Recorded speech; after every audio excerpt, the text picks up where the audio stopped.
Hello, everyone, and welcome back to Nightmare Narratives. I can picture some of you already in bed, maybe some of you just getting home from work. Wherever you are, whatever time it is, I'm glad you're here. If this helps you relax or sleep, please like and subscribe. It means a lot. Now let's get you comfortable, and I'll tell you tonight's story. My name is Bobby Clearwater, and I've been a park ranger for 8 years now. Most people think my job is all campfires and nature walks, but the truth is, I spend my nights alone in some of the darkest places you can imagine. Monongahela National Forest in West Virginia isn't like those pretty parks you see on postcards. It's wild country, full of deep hollows and limestone cliffs that can kill you if you're not careful. I work the night shift because I can't sleep anyway, haven't been able to since Sarah died 2 years ago. Car accident on a rainy night, just 3 weeks before our wedding. The ring is still in my truck's glove box. I should have buried it with her, but I can't seem to let it go. The worst part of my job is patrolling around Seneca Rocks. Those limestone cliffs rise up 900 feet from the valley floor like giant teeth. During the day, rock climbers come from all over to test themselves against those walls. But at night, when the moon hits them just right, they look like something from a nightmare. It was June when everything started. Wedding season. Every weekend, couples would drive up from the cities to camp near the rocks. They'd have these romantic ideas about sleeping under the stars, making love in the wilderness. Most of them had no idea how dangerous those cliffs were in the dark. That first night, I was making my usual rounds around 11 p.m. The humidity was thick as soup, and storm clouds were building to the west. My radio crackled with reports from other rangers, nothing unusual. Just me and the darkness and the sound of my boots on the gravel trail. I was checking one of the camping areas when I saw her. A woman stood at the edge of the cliff, maybe 50 yards away. She was wearing a white dress that seemed to glow in the moonlight. Just standing there, perfectly still, looking down into the valley. My first thought was panic. People who stand that close to the edge at night are usually thinking about jumping. I'd talked down 3 suicides in my 8 years here, and I knew the signs. "Ma'am," I called out, moving toward her slowly. "Please step back from the edge. It's not safe." She didn't move, didn't even turn around. I got closer, my flashlight beam dancing across the rocky ground. The white dress was old-fashioned, like something from my grandmother's time. Long sleeves, high neck, the kind of thing you'd see in an old photograph. "Miss, I'm Ranger Clearwater. I need you to move away from the cliff." When I was about 20 feet away, she turned. I've seen a lot of faces in my time, happy campers, lost hikers, people in real trouble. But this face was different. Beautiful, but wrong somehow. Her skin was too pale, her eyes too dark, and when she looked at me, I felt something cold crawl up my spine. She smiled, and for a second, she looked exactly like Sarah. I blinked, and she was gone. Not running away, not ducking behind a tree. Gone. Like she'd never been there at all. I stood there for 10 minutes, sweeping my flashlight across every inch of that cliff top. Nothing. The nearest trail down was a quarter-mile away, and I would have heard her running.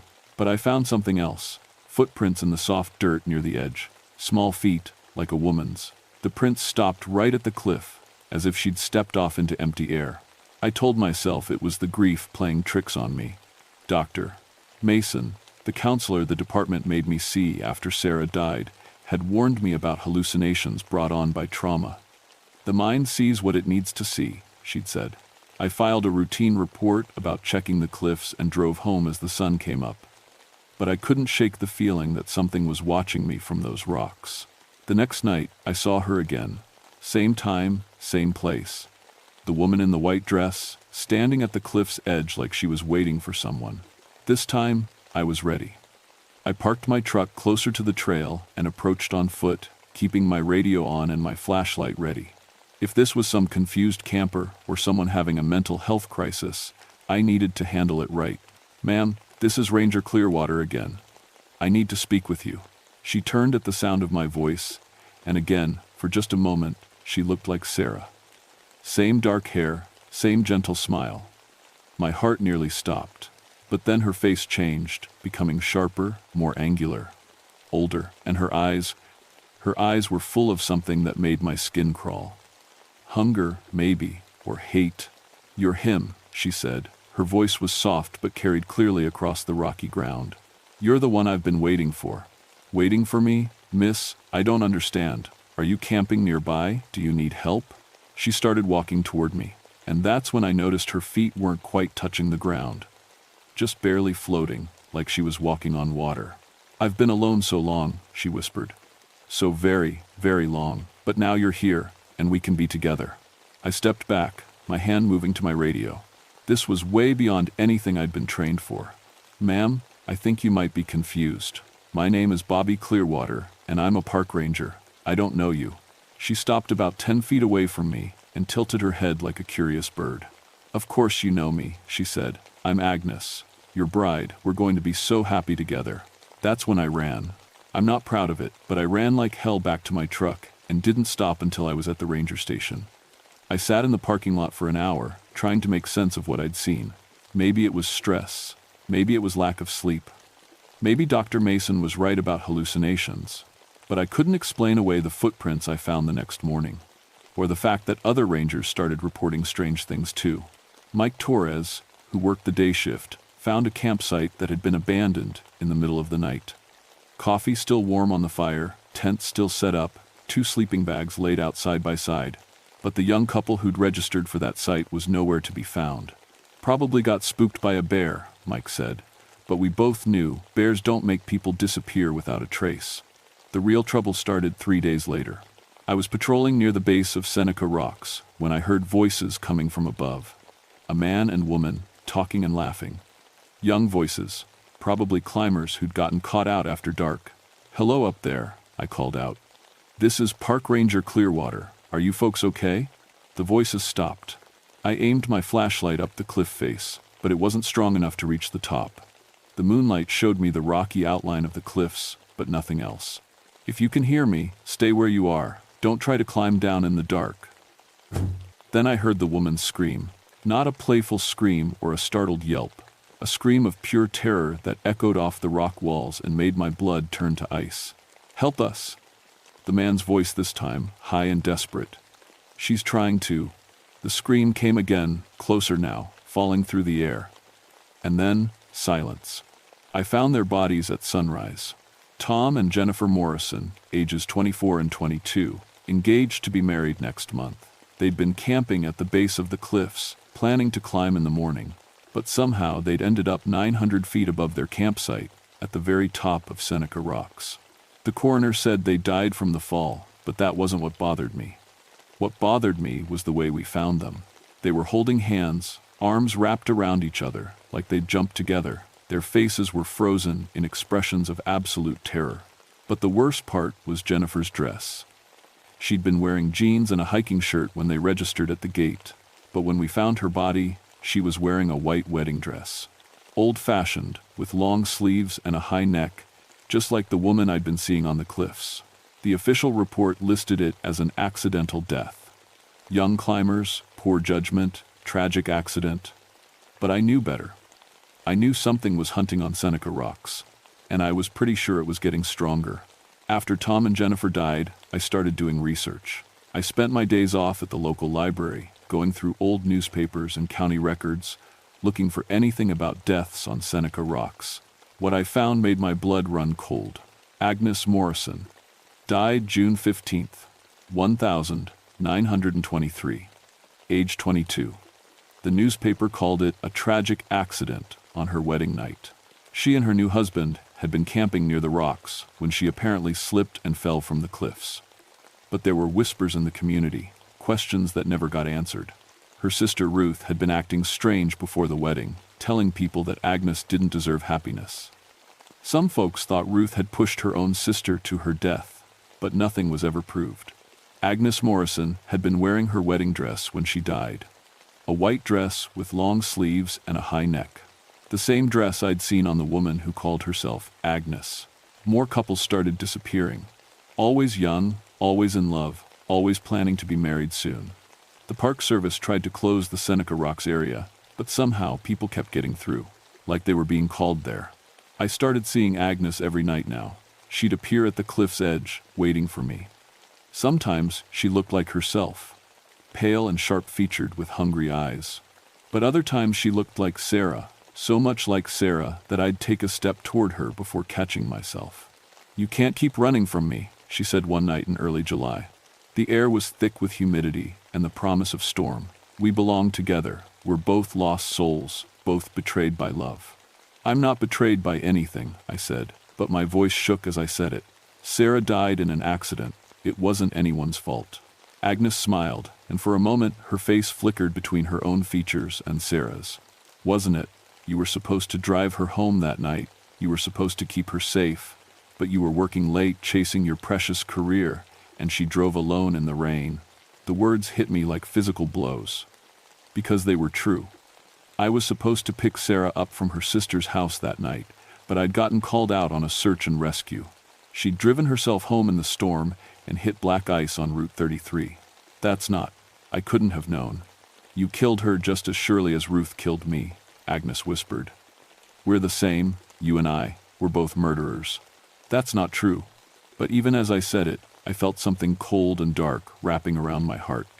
The guilt I'd been carrying for 2 years suddenly felt heavier, more poisonous. Maybe Agnes was right. Maybe I was responsible for Sarah's death. "Come to me," Agnes said, extending her hand. "Jump with me. We can find our loves in death. They're waiting for us." For a moment, I actually considered it. The cliff edge was only a few steps away. It would be so easy to end the pain, the loneliness, the crushing weight of guilt. Then my radio crackled to life. "Base to Ranger Clearwater. We've got reports of screaming near the north face of Seneca Rocks. Can you respond?" The sound of my colleague's voice snapped me back to reality. I grabbed the radio with shaking hands. "This is Clearwater. I'm already on scene, investigating now." When I looked up, Agnes was gone, but I could hear something in the distance. Voices. A man and woman, somewhere up on the cliffs. I found them 20 minutes later. Dave and Lisa Chen, both 26, visiting from Philadelphia. They were standing on a narrow ledge about 200 feet up the cliff face, frozen in terror. "Don't move," I shouted up to them. "I'm going to get a rescue team up there." "We can't move," Dave called back. "She won't let us move." "Who won't let you move?" "The woman in the white dress. She says if we move, she'll push us off. She says we have to jump if we want to be together forever." I couldn't see Agnes from where I was, but I knew she was up there with them. Somehow, she was getting stronger, more real, more able to interact with the physical world. It took 4 hours and a helicopter rescue team to get Dave and Lisa down safely. They were both in shock, babbling about a ghost in a wedding dress who'd tried to convince them to jump. The Park Service psychiatrist said it was shared hysteria brought on by exhaustion and fear. But I knew the truth. Agnes was escalating. She wasn't content to just lure people to their deaths anymore. She was actively hunting them. And I was next on her list. The breaking point came 3 nights later. I was making my usual patrol when I found a journal someone had dropped near the cliff trail. Old leather, yellowed pages. Ruth Morrison's journal, dated 1923. I read it by flashlight, and what I found made my hands shake so badly I nearly dropped the book. Ruth had been in love with Agnes's fiancé. She'd begged him not to marry her sister, but he'd refused to listen. So on the wedding night, while Agnes was standing at the cliff edge in her wedding dress, looking out at the stars and dreaming of her future, Ruth had crept up behind her. One push. That's all it took. Agnes had died believing her new husband would come looking for her, never knowing her own sister had murdered her out of jealousy. "You found it." I spun around. Agnes was standing right behind me, close enough to touch. Her white dress rustled in the wind, and her face was terrible with rage. "You found the truth about how I died. How I was betrayed by the person I trusted most." "Ruth is dead," I said, backing toward my truck. "She's been dead for 60 years. Your revenge is finished." "No," Agnes said, and her voice was like winter wind through dead leaves. "My revenge is just beginning. Ruth took my love from me, so I'll take love from everyone. Every couple who dares to be happy where I died in betrayal." She raised her hand, and I felt something invisible grab my throat. My feet left the ground, and I was being dragged backward toward the cliff edge. "But you," she whispered as I fought against her supernatural grip. "You understand loss. You understand betrayal. Join me willingly, and I'll let the others live. Refuse, and I'll kill every lover who sets foot in these woods. I was 10 feet from the cliff now, then 5. Below me, the valley floor waited in darkness. And that's when I finally understood what I had to do. "You're right," I gasped, even as Agnes's invisible hand squeezed my throat tighter. "I do understand loss." Her grip loosened slightly. Hope flickered in her dark eyes. "Sarah's death was my fault," I continued, letting myself be pulled closer to the edge. "I should have been there for her. I should have protected her." "Yes," Agnes whispered. "You understand. We're both victims of love's betrayal. But that's where you're wrong." I pulled Sarah's engagement ring from my pocket, the ring I'd been carrying for 2 years, like a lead weight. Agnes's eyes locked onto it, hungry and desperate. Sarah would never want me to hurt innocent people because of my grief. She'd want me to let her go. She'd want me to live. I held the ring out over the cliff edge. "No!" Agnes shrieked, her supernatural hold on me breaking as she lunged for the ring. You can't let go." But I already had. The ring tumbled end over end through the darkness, carrying with it 2 years of guilt and self-hatred. As it fell, I felt something break free inside my chest, a weight I didn't even know I'd been carrying. Agnes screamed, a sound like wind through a graveyard, and her form began to flicker and fade. "Without your guilt," she snarled, "I have no hold over you." "That's right," I said, backing away from the cliff edge, "and I'm going to make sure everyone knows the truth about Ruth Morrison." I held up Ruth's journal, the leather cover crackling in the moonlight. "Everyone will know you weren't a suicide. You weren't an accident. You were murdered by your own sister on your wedding night. The truth will set you free." For a moment, Agnes just stared at me. Then her face began to change, the hunger and hate melting away like ice in spring. Underneath was just a scared young woman who died on what should have been the happiest night of her life. "He never came looking for me," she whispered. "My husband. I waited and waited for him to find me, but he never came." "Because Ruth told him you'd run away," I said gently. "She made him believe you'd abandoned him at the altar. He spent his whole life thinking you didn't love him." Tears began to flow down Agnes's translucent cheeks. "I loved him so much. I just wanted to be happy. I just wanted to be loved." "You were loved. And now everyone will know what really happened to you." Agnes looked down at her wedding dress, then back at me. Will you make sure he knows? In whatever records you keep, will you make sure it says that I loved him?" "I promise." She smiled then, and for the first time since I'd been seeing her, it was a smile without hunger or malice, just a young woman's gentle smile. "Thank you," she whispered. The wind picked up, swirling around us like a small tornado. Agnes's form grew lighter and lighter until she was just a shimmer in the air, like heat waves over summer pavement. And then she was gone. I stood alone on the cliff top as the first light of dawn began to touch the eastern sky. The journal in my hands felt warm, as if it had been sitting in sunlight for hours.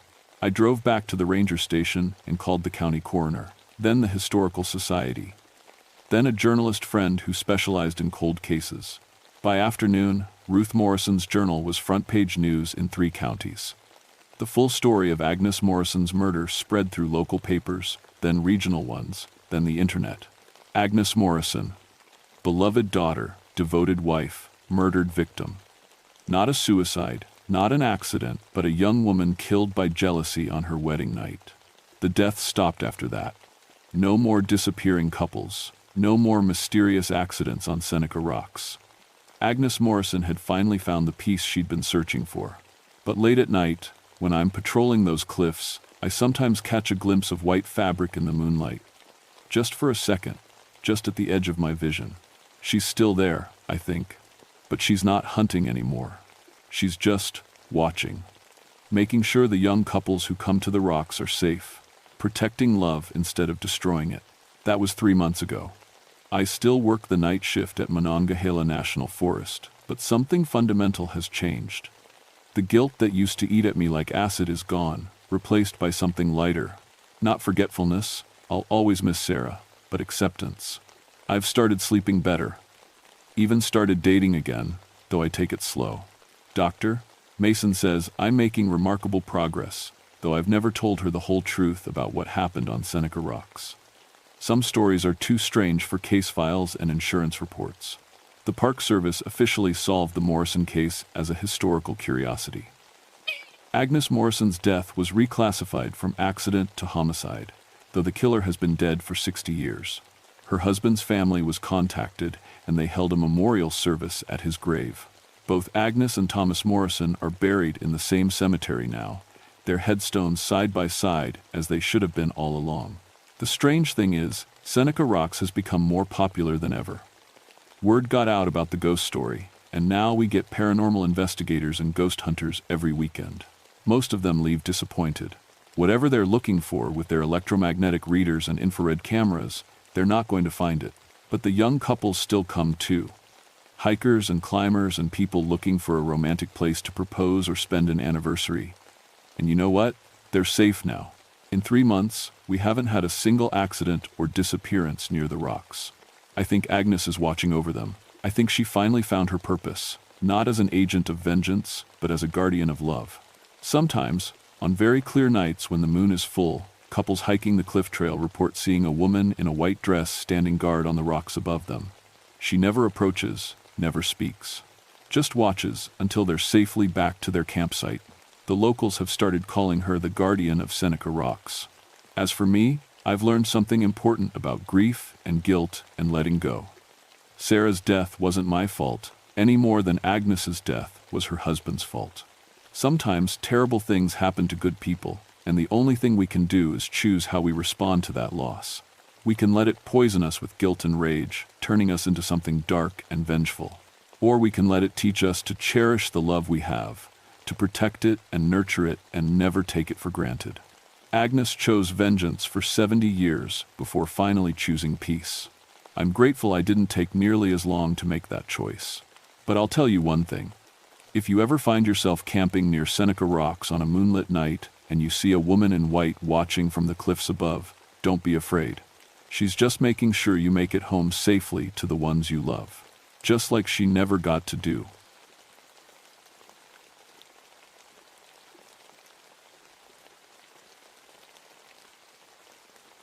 My name is Diana Kellerman, and I've been studying sick animals for 15 years. Most people think that sounds boring, but when a deer starts acting like a rabid wolf, boring goes out the window real fast.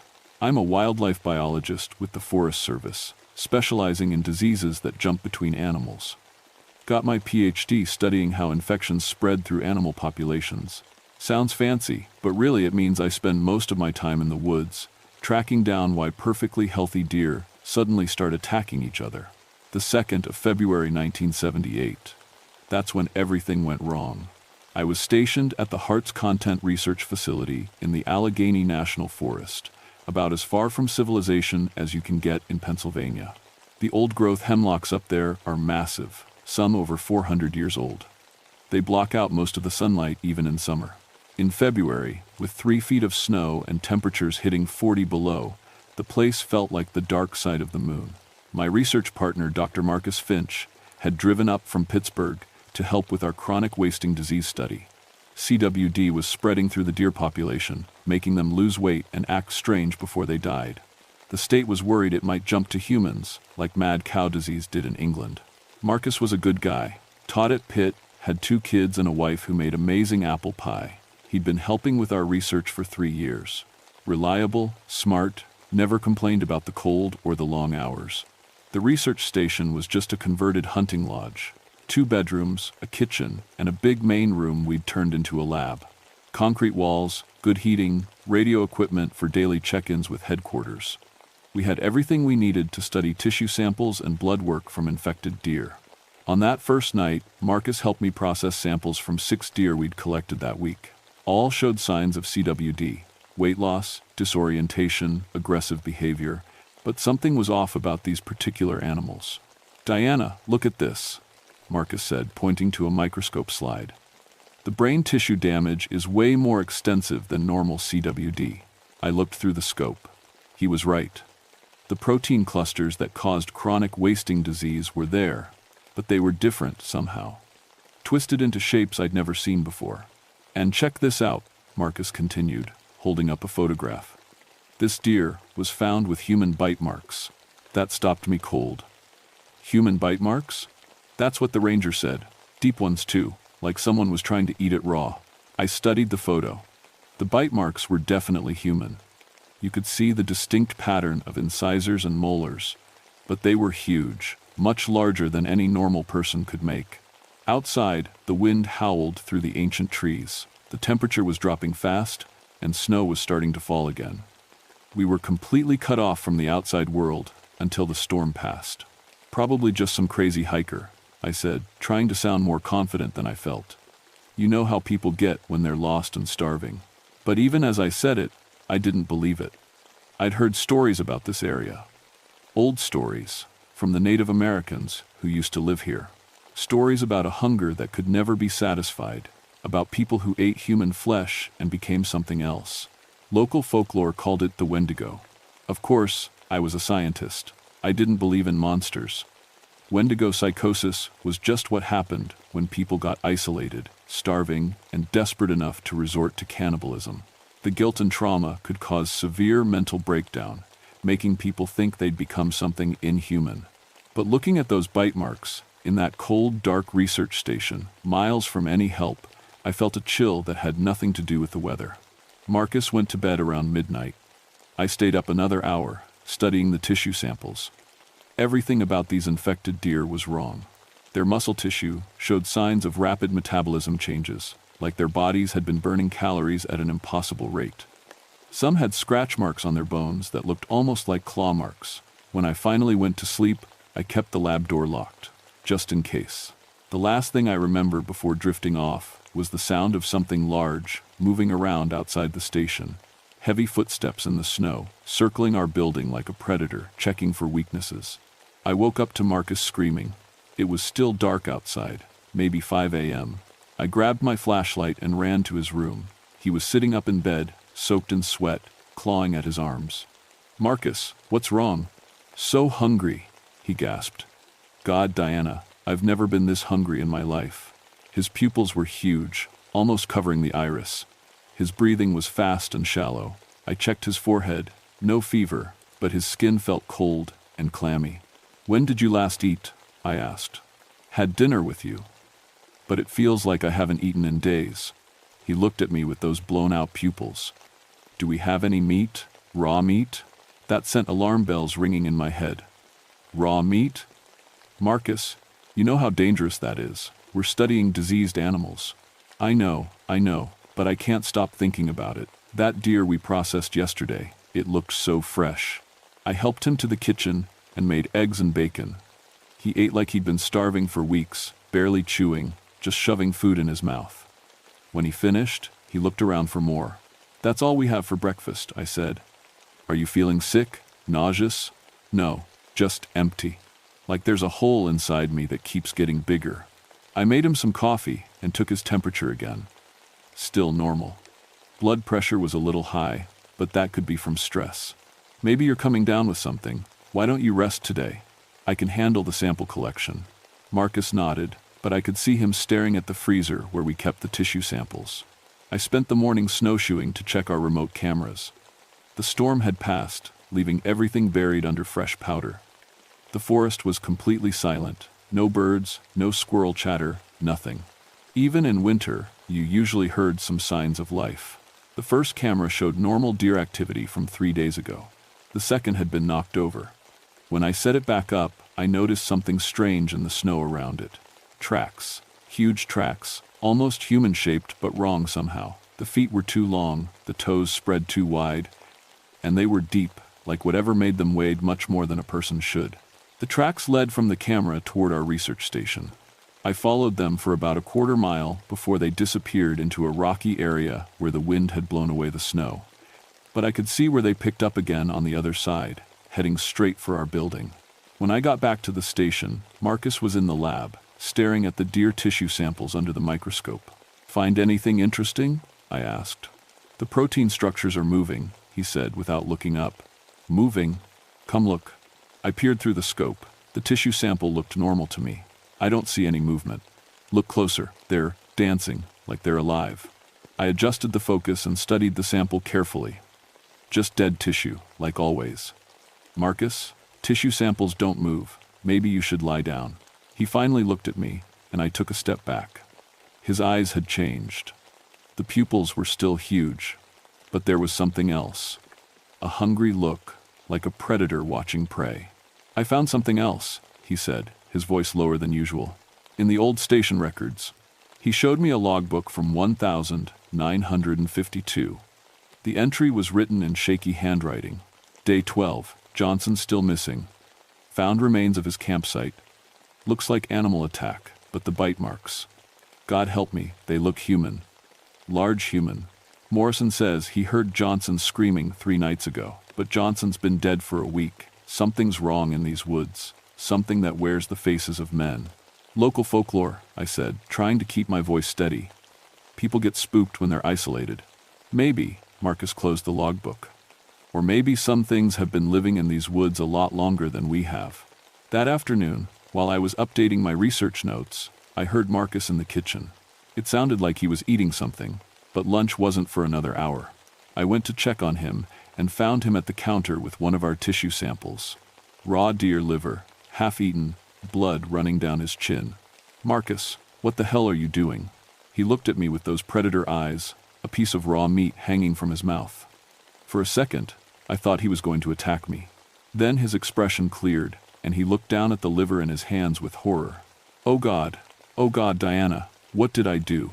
He dropped the tissue sample and ran to the sink, vomiting blood and partially chewed meat. I grabbed my emergency medical kit and started checking his vital signs. "We're getting you to a hospital," I said, "right now." "The radio's been down since the storm," Marcus said, wiping blood from his mouth. "And the roads won't be clear for days." He was right. We were completely cut off. Then we waited out. "No more lab work for you, just rest and fluids." But as I said it, I was already thinking about those tracks in the snow, about the bite marks on the deer, about century-old stories of people changing into something hungry and inhuman. And I was thinking about the fact that Marcus had just eaten infected tissue from an animal that might be carrying something much worse than chronic wasting disease. That night, I locked my bedroom door and kept my hunting knife under my pillow. Outside, I could hear something moving through the trees, something big, circling our station like it had done the night before. But this time, I could swear I heard it calling Marcus's name. By the 3rd day, Marcus wasn't Marcus anymore. I woke up to find him standing in my doorway at dawn, just watching me sleep. When I asked what he was doing, he said he was checking to make sure I was still breathing. "Still breathing?" I said. "Why wouldn't I be breathing?" "People stop breathing sometimes," he said. "Then they get cold. Cold meat doesn't taste as good." The way he said it, so casual and matter-of-fact, made my blood freeze. His appearance was changing too. His face looked thinner, more angular. His teeth seemed sharper when he smiled. And he was losing weight fast, even though I'd watched him eat everything in our food supply over the past 2 days. "Marcus, we need to talk about what's happening to you." "I know exactly what's happening," he said. "I'm becoming something better." I spent that morning in the radio room, trying every frequency to reach the outside world. The storm had knocked out our main antenna, and the backup wasn't strong enough to reach headquarters. I was completely on my own with whatever Marcus was turning into. Around noon, I heard him in the lab, talking to himself.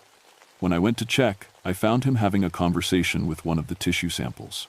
"Yes, I understand," he was saying to a piece of frozen deer meat. "Yes, I can hear you too." "Marcus, who are you talking to?" He looked at me with those hungry eyes. "They're telling me things, Diana. The ones who came before. They're still here, in the meat, in the bones. They're teaching me." "Teaching you what?"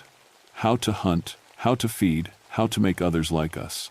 That's when I noticed his fingernails had grown longer, much longer, and they were yellowed and thick, more like claws than nails. I backed slowly toward the door. "I think you should rest. Maybe take one of the sedatives from the medical kit." "I don't need rest," Marcus said, standing up. "I need meat. Fresh meat." He was taller than before. I was sure of it. His shoulders were hunched forward, and his arms seemed to hang lower than they should. "We don't have any fresh meat," I said. Marcus smiled, showing those sharp teeth. "Sure we do." I ran. I grabbed the emergency radio, my winter gear, and my hunting rifle, then locked myself in the equipment shed behind the main building.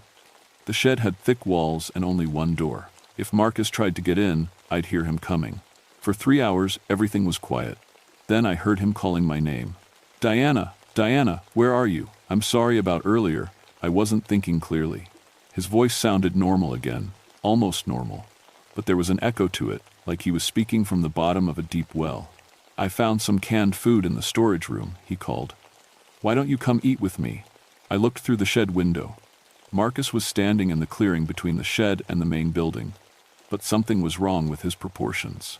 He looked stretched out, like someone had grabbed his head and feet and pulled in opposite directions. Come on, Diana, you must be hungry too. I can smell it on you. Smell it? What could he smell? That's when I realized he was sniffing the air like an animal tracking prey. I stayed in the shed until dark. Around 8 p.m., the calling stopped. I waited another hour, then crept to the window.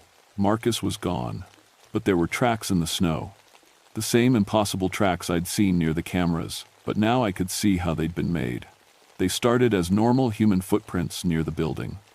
But as they moved away from the station, they gradually changed. The feet got longer, the stride got wider, until they matched the inhuman tracks I'd found earlier. Marcus was hunting in the forest. I spent that night in the shed, listening to sounds from the woods, branches breaking, something large moving through the trees. And once, around midnight, a sound that might have been screaming. But it didn't sound like a person screaming. It sounded like an animal trying to make human sounds. The next morning, I found Marcus sitting on the front steps of the research station. He was covered in blood and eating something I didn't want to look at too closely. Good morning, Diana, he said cheerfully.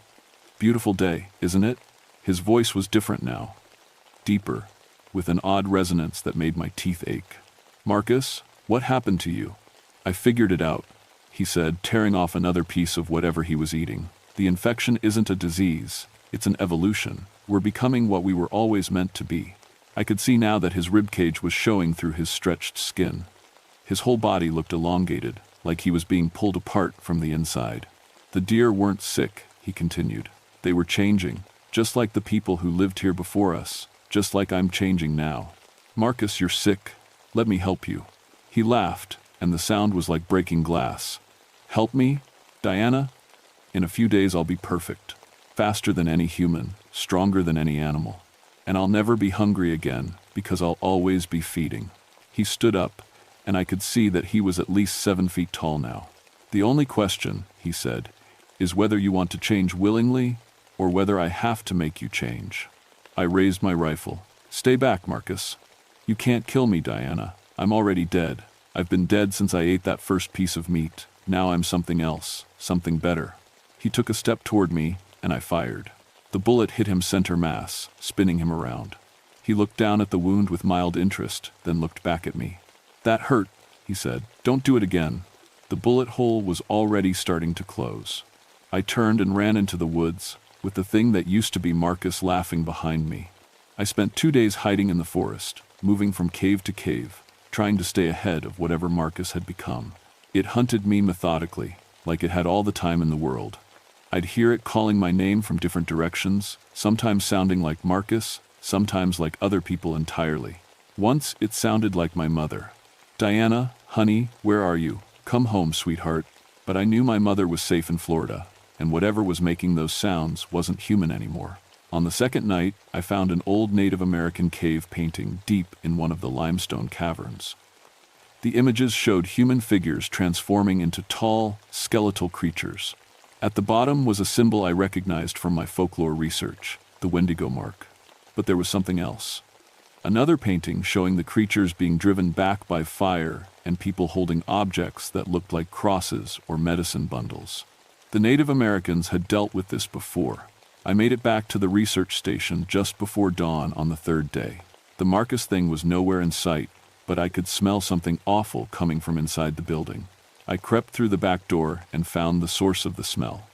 In the main room, Marcus had arranged the remains of several animals in a rough circle.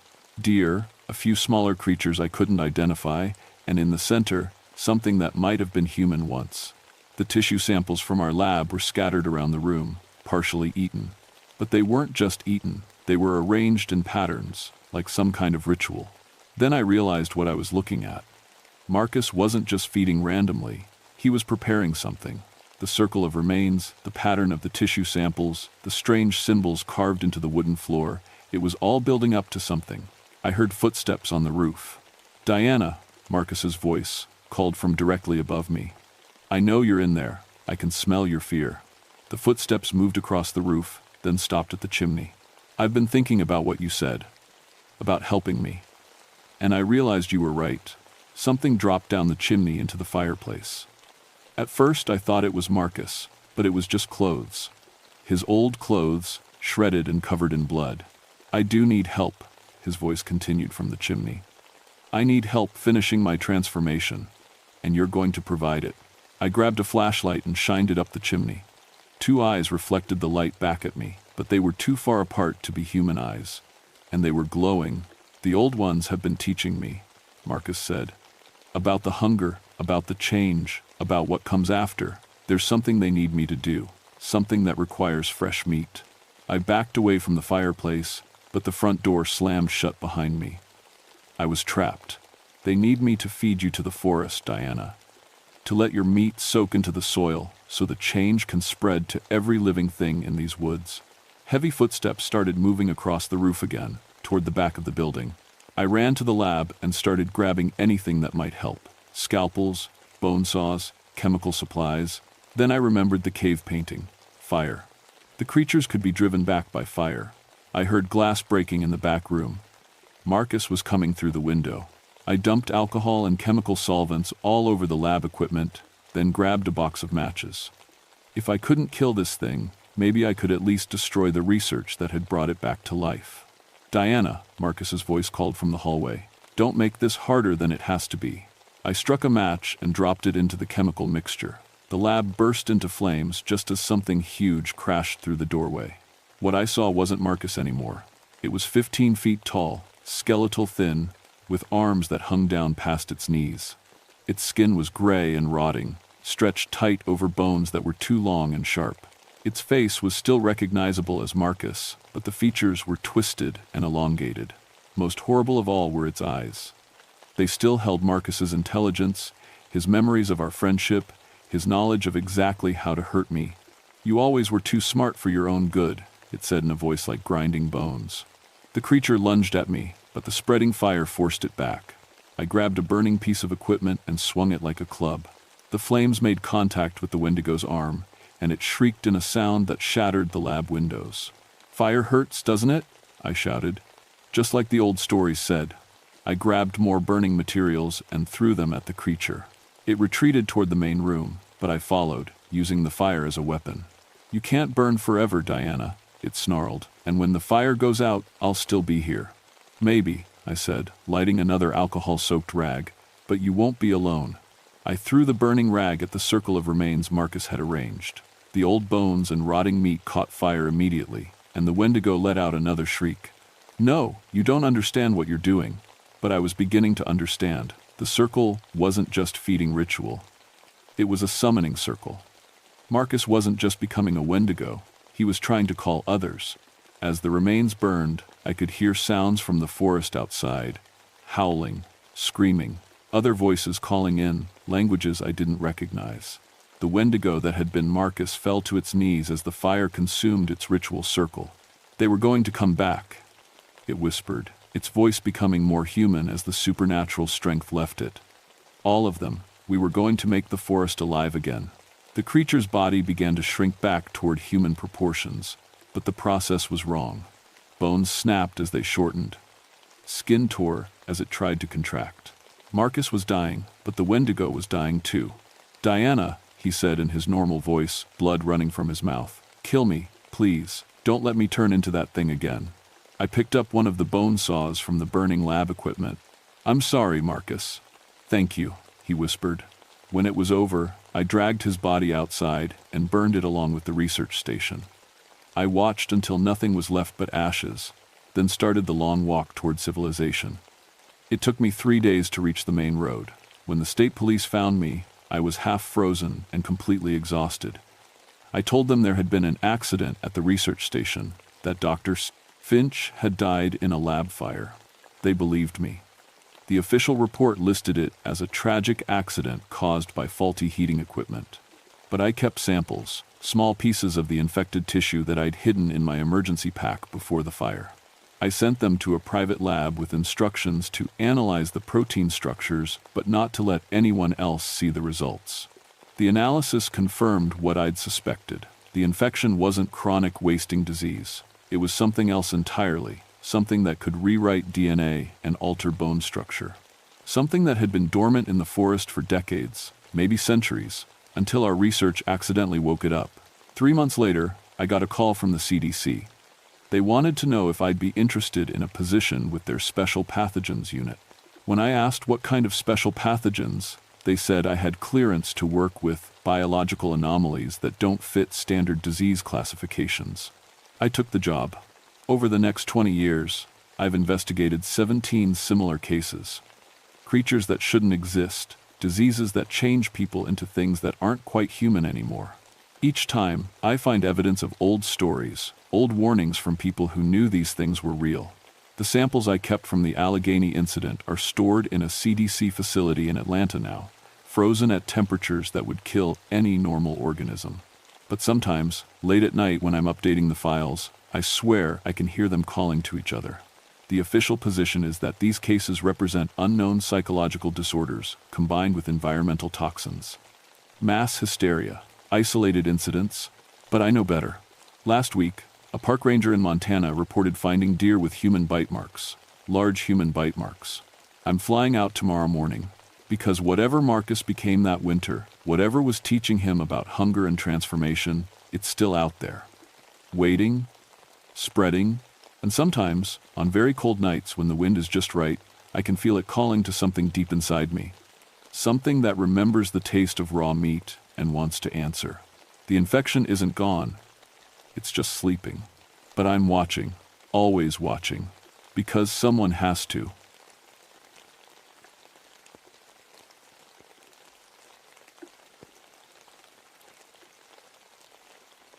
My name is Ernest Vandenberg, but everyone calls me Dutch. I'm writing this down because I need people to know what really happened up on Whitebark Ridge in December of 1962. The official report says it was an electrical fire caused by an ice storm. That's a lie. I was 22 years old and 3 months into my job as a fire lookout for Shenandoah National Park. Before that, I'd spent 2 years in Korea, watching for enemy movements through binoculars and calling in positions over the radio. When I came home, I couldn't stand being around people.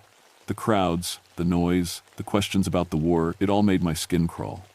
So when the Park Service offered me a job sitting alone in a fire tower for weeks at a time, it sounded perfect. The tower at Whitebark Ridge stood 80 feet tall on a mountain peak, giving me a view of 40 miles in every direction. It was December 15th when the ice storm hit. The Weather Service said it would last 3 days, maybe 4. I had enough food and water for a week, plus a radio to call headquarters if anything went wrong. The first thing that broke was my radio antenna. Ice built up on it until the weight snapped the cables. Then the phone lines went dead. But I wasn't worried. This was what I came here for, complete silence, just me and the mountains. On the morning of December 16th, I made my first log entry. Day 1, ice storm continuing, all equipment secure, no fires reported. Will maintain watch. I spent most of that first day reading and keeping the fire going in the tower's small stove. The ice made everything quiet in a way that felt almost holy. No bird sounds, no wind through the leaves, just the occasional crack of tree branches breaking under the weight. That's when I first saw them. I was scanning the tree line with my binoculars around 3 in the afternoon when I noticed something moving down in the valley.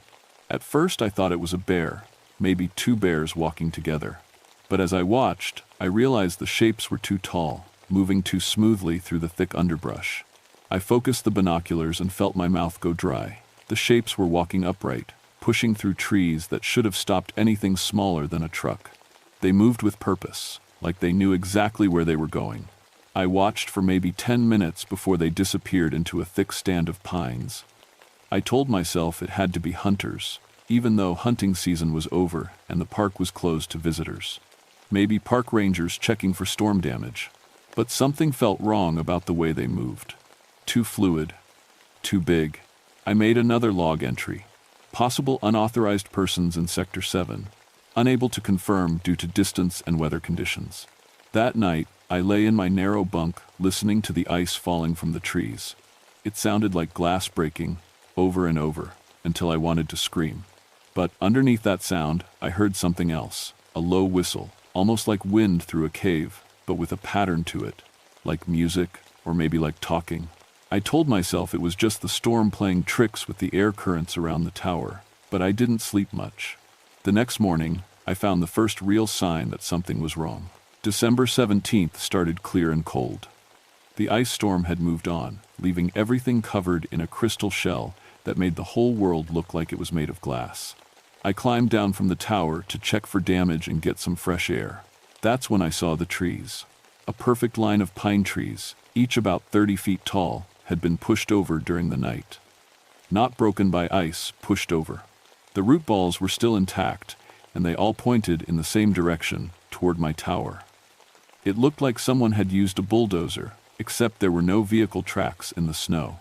I followed the line of fallen trees for maybe 100 yards. At the end, I found something that made my blood freeze. Handprints in the mud where the snow had melted. But they were massive, 18 inches long with fingers like sausages. The thumbprint alone was bigger than my whole hand. And there were 4 of them, pressed deep into the ground like whatever made them weighed more than any animal had a right to. I knelt down and put my hand next to one of the prints. The thing that made this track would stand at least 9 feet tall, maybe 10. And it had hands, not paws. Hands with opposable thumbs. My Korean War training kicked in. I took pictures with my personal camera, measured the prints with a ruler from my supply kit, and made detailed notes about their location. Whatever I was dealing with, I needed evidence. Back in the tower, I tried the radio again. Still dead. I was completely cut off, 40 miles from the nearest road, with something big and smart moving around my mountain. I made my log entry. Significant wildlife activity in Sector 7. Large mammals of unknown type. Possible damage to forest from ice storm. That afternoon, I heard the whistling again. This time it was definitely coming from multiple sources, and it was closer. I grabbed my binoculars and scanned the tree line. Movement. 3 shapes, maybe 4, moving through the trees about half a mile away. They stayed in the shadows, but I could see enough to know they were huge and walking on 2 legs. One of them stopped and looked directly at my tower. Even from that distance, I could see its eyes. They reflected the afternoon sun like an animal's, but there was something else there. Intelligence. It was studying me the same way I was studying it. We stared at each other for maybe 30 seconds. Then the thing raised one massive arm and pointed at me. The whistling stopped completely. A few seconds later, all 4 shapes melted back into the forest like they'd never been there. I spent the rest of the day checking my supplies and thinking about my options. I had a .30-06 rifle for emergencies. But looking at the size of those handprints, I wasn't sure it would be enough. I also had flares, a first aid kit, and enough food for 4 more days. The smart thing would be to abandon the tower and try to hike out, but it was 40 miles through rough country, and with whatever was out there watching me, I'd be completely exposed on the trail. I decided to stay put and wait for rescue. Someone would come looking for me when I missed my next scheduled radio check. That night, they came closer. I was heating up a can of beans on the stove when I heard footsteps on the metal stairs leading up to my cabin. Slow, heavy steps that made the whole tower shake. I grabbed my rifle and moved to the window. Nothing there. But the steps continued, circling the base of the tower. I could hear them clearly, metal clanging under enormous weight. Whatever was down there was big enough to make my 80-foot tower sway. Then the whistling started again, but this time it was different. Instead of the musical pattern I'd heard before, it sounded like voices. Human voices calling for help. "Help us," the sound seemed to say. "Help us, Dutch." My hands started shaking. Nobody out here knew my name. The voices got clearer, and I recognized them. Jimmy Patterson, who died next to me in Korea when a mortar round took off his head. Danny Kowalski, who'd frozen to death in his foxhole during the retreat from Seoul. "Dutch, come down here. We've been looking for you. We need help." I knew it wasn't real. Jimmy and Danny were dead, had been dead for 2 years. But the voices sounded exactly right. Jimmy's Boston accent, Danny's nervous laugh. Even the things they were saying sounded like them. "Come on, Dutch. Don't leave us out here in the cold. We're hurt." I pressed my face against the window and looked down. 4 massive shapes stood at the base of my tower, looking up. In the moonlight, I could see their general outline: broad shoulders, long arms, faces that were almost human, but not quite right.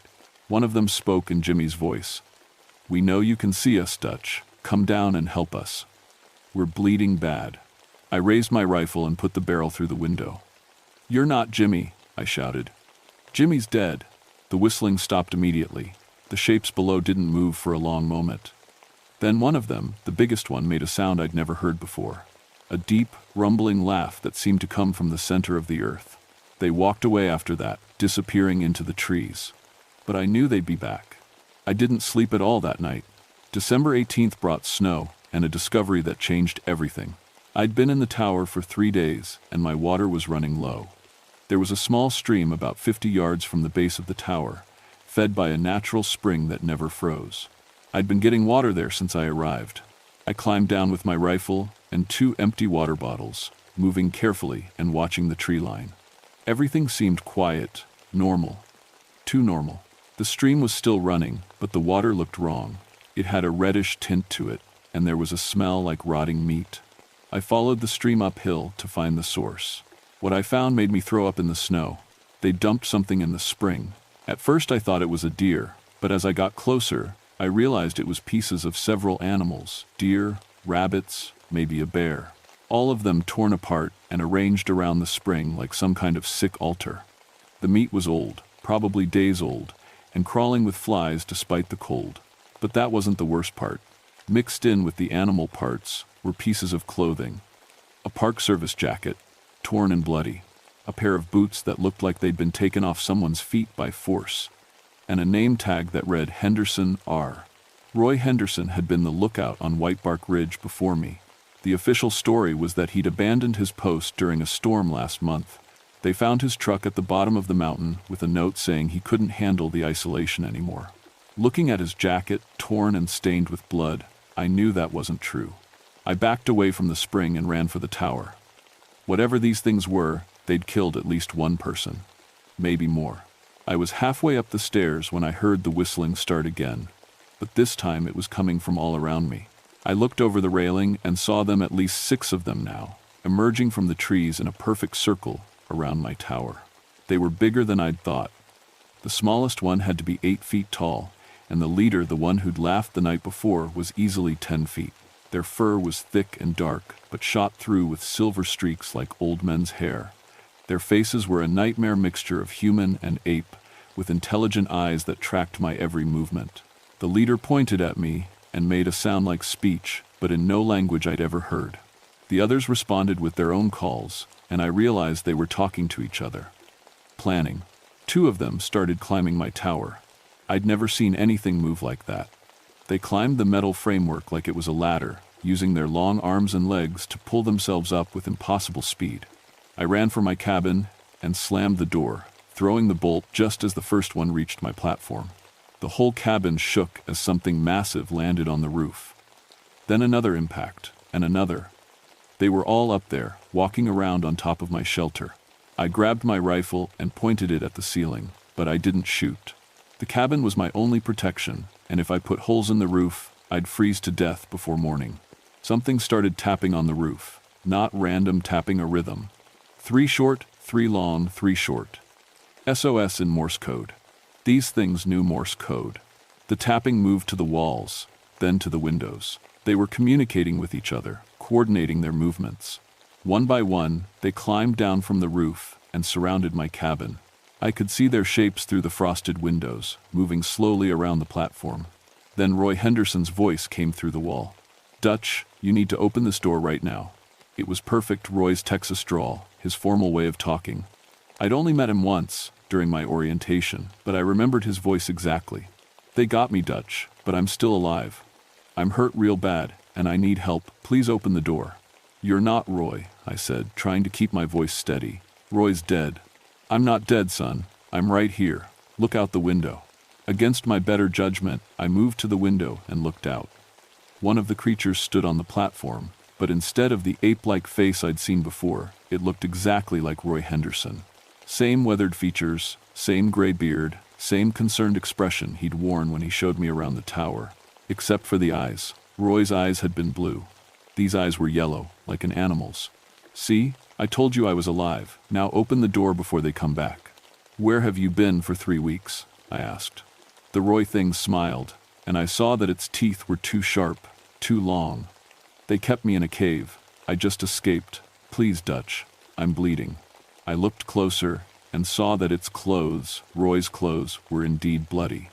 But the blood was too dark, too old, and underneath the human smell of sweat and fear, I caught something else. A wild, musky odor like a zoo. "How do you know my name?" I asked. The smile disappeared. "You told me, during orientation." "No, I didn't. I never told Roy my first name. He just called me Vandenberg." The thing that looked like Roy tilted its head, studying me. Then it began to change. The human features melted away like wax, revealing the true face underneath broad and flat, with a pronounced brow ridge and a mouth full of yellowed fangs. "Smart," it said in Roy's voice, "smarter than the others." It walked to the edge of the platform and called out to its companions in that strange whistling language. They responded from the darkness below, and I heard them moving away through the trees. But I knew they'd be back. I spent the rest of the night barricaded in my cabin, rifle in my hands, waiting for another attack. But it didn't come. They were playing with me, letting me know they could get to me any time they wanted. The question was, what were they waiting for? December 19th brought the answer. I woke up to complete silence. No wind, no bird calls, nothing. I looked out my windows and saw that fresh snow had fallen during the night, covering the platform and stairs. But there were no footprints anywhere. For a moment, I let myself hope that they'd moved on, found something else to hunt. Then, I noticed that my ladder was gone. The metal ladder that connected my platform to the main tower structure had been carefully removed and dropped to the ground 80 feet below. I was trapped in my cabin with no way down. That's when I found the photographs. Someone had slipped an envelope under my door during the night. Inside were dozens of black and white photos, all taken from the base of my tower looking up. They showed me at different times over the past few days cooking dinner, scanning the horizon with binoculars, sleeping in my bunk. They'd been watching me constantly. But the last few photos were different. They showed the inside of a cave, lit by what looked like torches, and there were bones everywhere, human bones, arranged in neat piles. Skulls lined up on rock ledges like trophies. In the center of the cave was a crude altar made of stacked stones. On top of it sat 3 name tags. Henderson, R. Martinez, C. Thompson, W. 3 fire lookouts who'd supposedly abandoned their posts over the past 2 years. 3 men who'd actually been murdered. I was supposed to be number 4. The last photo showed the same altar, but with a 4th name tag sitting next to the others. A blank one, waiting for my name. I heard the whistling start up again, closer this time. I looked out the window and saw them emerging from the trees, not 6 this time, but at least a dozen. They moved in perfect formation, surrounding the base of my tower. The leader stepped forward and called up to me in perfect English. "We know you understand us. We've been watching your kind for many generations, learning your languages, your customs. You build your towers in our sacred places and wonder why you disappear." "What do you want?" I shouted back. "This ridge is where our ancestors watched for enemies, where they performed the rituals that kept our people safe. Your towers pollute our holy ground." "I'll leave. I'll tell them to move the tower." The creature made that deep, rumbling laugh again. "You think we haven't heard those promises before? Your kind never keeps their word. Better to eliminate the problem permanently." 2 of them started climbing the tower support beams, moving up toward my platform. But they were taking their time, savoring my fear. That's when I remembered the flare gun in my emergency kit. I'd brought it to signal for help, but looking around my cabin, I realized it could serve another purpose. The walls were thin wood panels, and I had a can of kerosene for my lamp. If I was going to die, I'd make sure there was evidence of what really happened here. I waited until the climbers were halfway up the tower, then smashed the kerosene lamp against the wall. The fuel splashed across the wooden panels and caught fire immediately. Within seconds, my entire cabin was ablaze. The creatures below roared in anger, and the 2 climbers scrambled up faster, trying to reach me before the fire consumed everything. But I was already moving. I kicked out the window on the far side of my cabin and climbed onto the narrow ledge that ran around the outside of the platform. The fire was spreading fast, sending up a column of black smoke that could be seen for miles. One of the climbers reached my platform just as I fired the flare gun at his face. The burning projectile hit him in the chest and sent him tumbling backward off the tower. He hit the ground with a sound like a tree falling.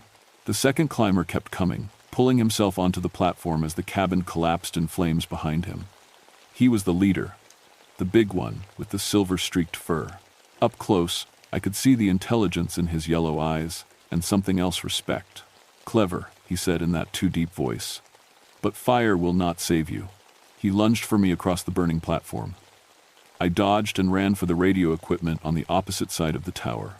The antenna was broken, but the transmitter itself was still intact. The creature followed me, moving carefully around the flames. He was in no hurry. With my ladder gone, I had nowhere to run. But I wasn't trying to escape.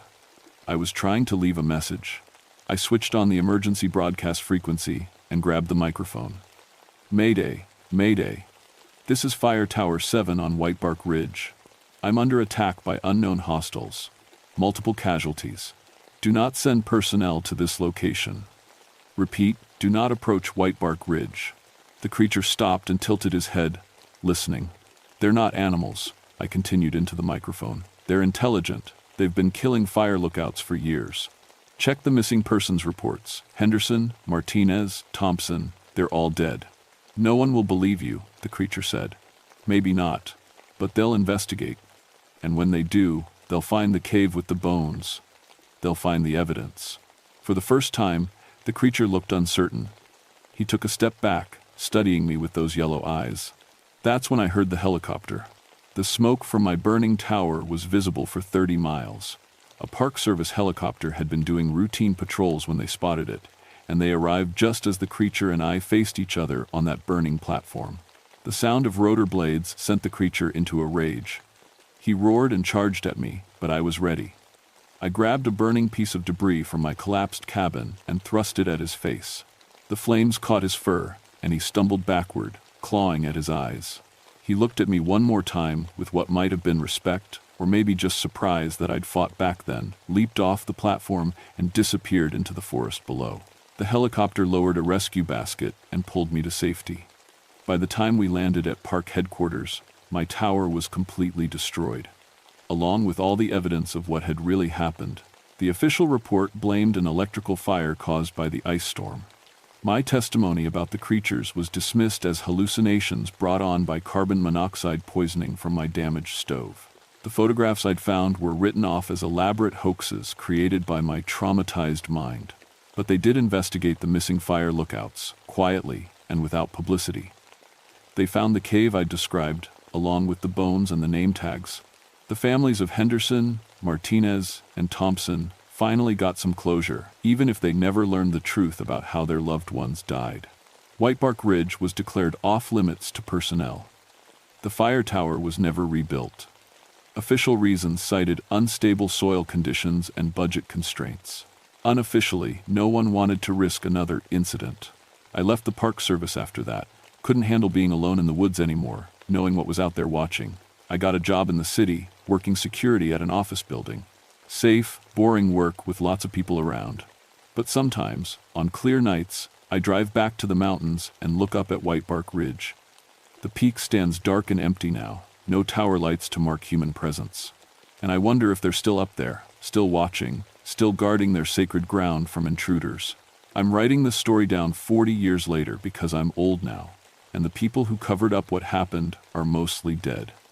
Maybe someone will read this and believe it. Maybe they'll stay away from places where humans aren't meant to go. Or maybe they'll think I'm just a crazy old man telling stories about monsters in the woods. Either way, I've done my duty. I've passed along the warning.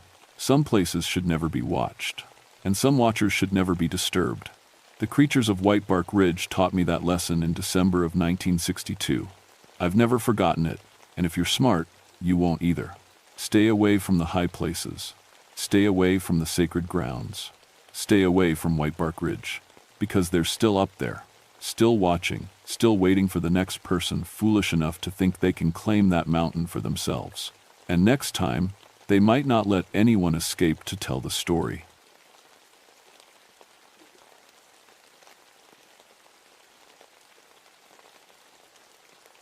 My name is Marcus Blackwood, though everyone just calls me Stone. Been a ranger here in the George Washington National Forest for 25 years now, and in 3 weeks I'll hang up my badge for good. 25 years of protecting these mountains, these sacred places, these old secrets buried in Virginia soil. People think being a forest ranger means fighting fires and giving directions to lost hikers. For me, it's been different. My specialty is archaeological resource protection. Sounds fancy, but it just means I keep treasure hunters and vandals away from the old Native American sites scattered throughout these mountains. Got my archaeology degree before I put on the uniform, so I know what I'm looking at when someone digs where they shouldn't. September 2024 was supposed to be my last big assignment. Perfect weather for field work, crisp mornings, warm afternoons, and that golden light that makes the mountains look like they're painted. Dr. Sarah Chen from the university had gotten permits to excavate a burial mound on Massanutten Mountain, about 20 miles from the nearest road. My job was to camp on site and make sure everything went by the book. The mound sat in a clearing surrounded by ancient oaks, their massive trunks twisted with age. Local tribes had marked this place as sacred ground centuries before any Europeans set foot in Virginia. I'd been protecting it for 15 years, turning away metal detector enthusiasts and amateur archaeologists. Now, finally, real scientists were going to see what secrets it held. Dr. Chen arrived with her team on a Tuesday morning. 5 graduate students, all young and excited, chattering about pottery shards and carbon dating while they unloaded equipment from their university van. I showed them where to set up camp, a respectful distance from the mound itself, and went over the rules. No digging without proper documentation. Every artifact cataloged. No removal of human remains without tribal notification.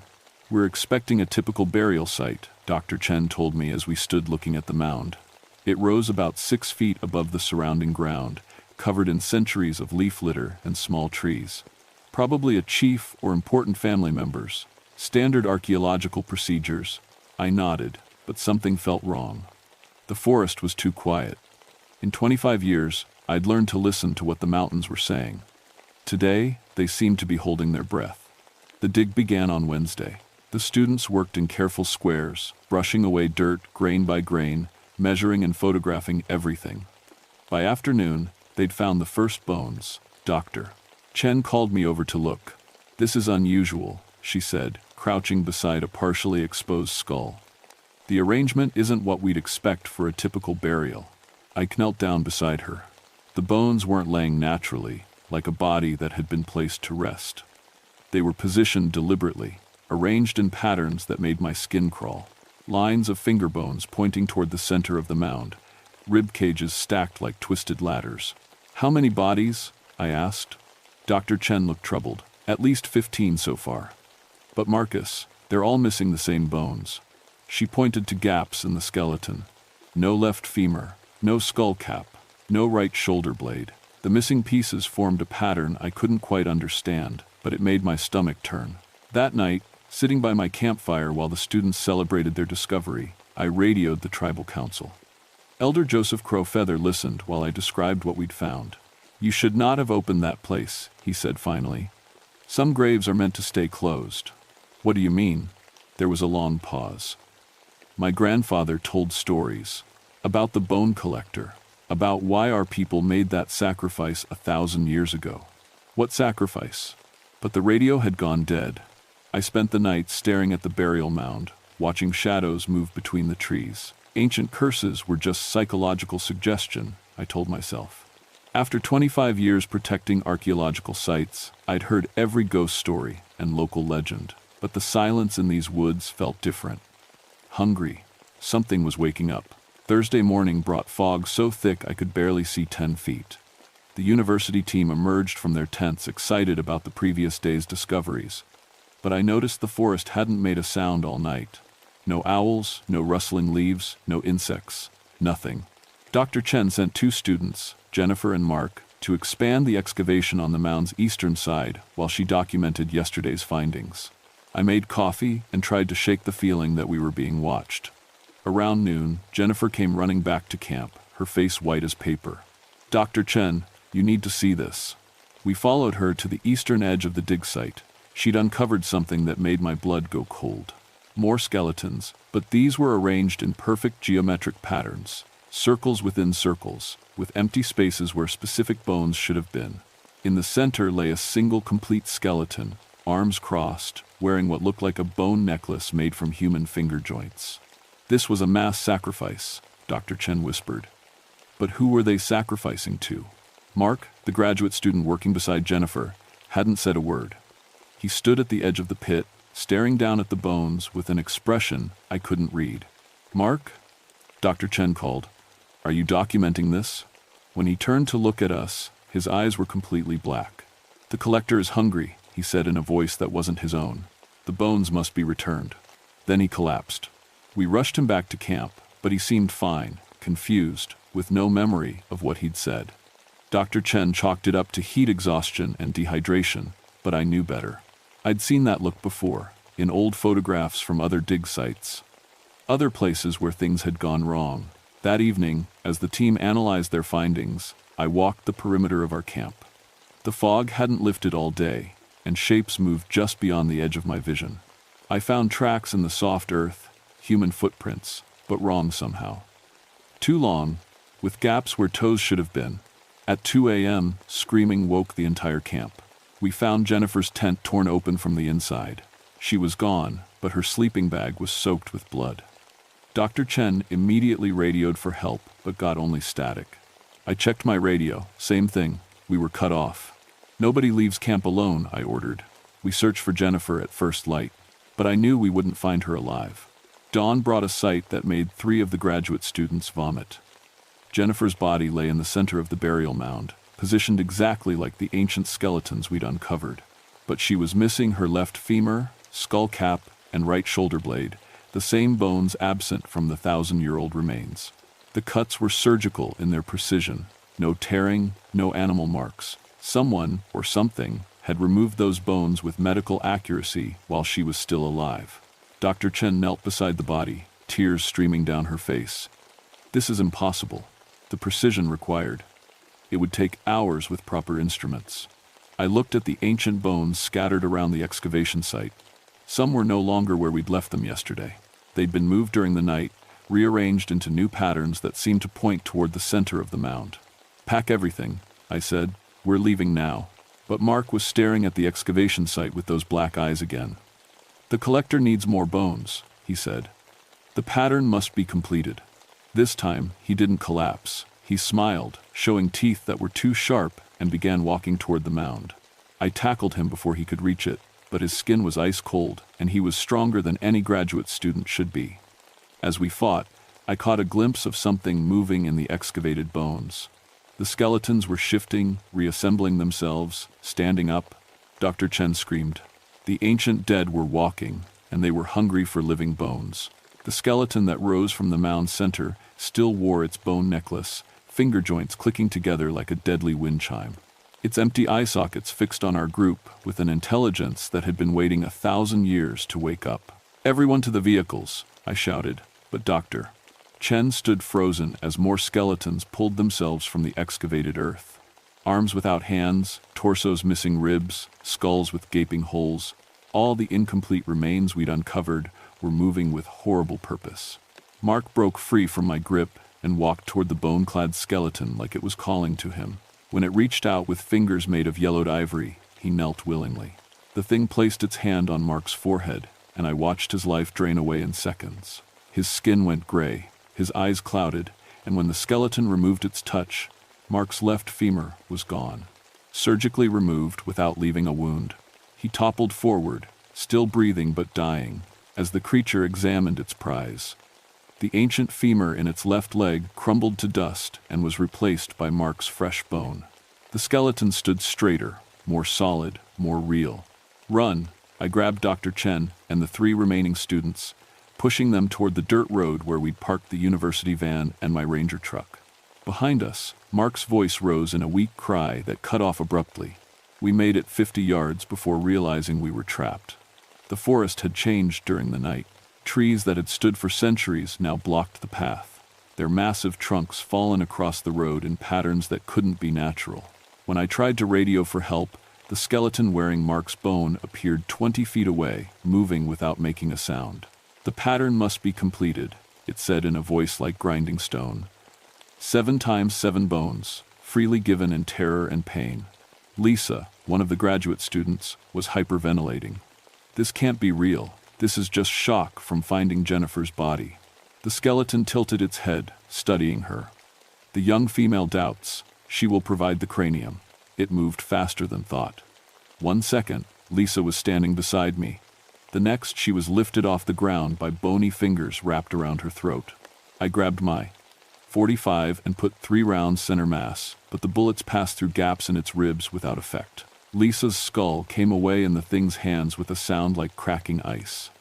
Her body fell, blood pooling in the pine needles, while the creature replaced its damaged skull with hers. Fresh bone, young bone, strong bone. The thing that had once been an ancient Native American sacrifice now stood 7 feet tall, wearing the bones of my friends. Dr. Chen had backed against a fallen tree, clutching her field notes. "The arrangement," she whispered, "it's not random. The missing bones form a pattern." I looked back at the excavation site. The empty spaces in the ancient skeletons weren't arbitrary. They formed a map, a blueprint. The bone collector needed specific bones from specific victims to rebuild itself completely. "How many more?" I asked. She flipped through her documentation with shaking hands. 7 times 7, 49 bones total. It has maybe 20 so far. That left 2 graduate students, Dr. Chen and me, to provide the remaining 29 bones.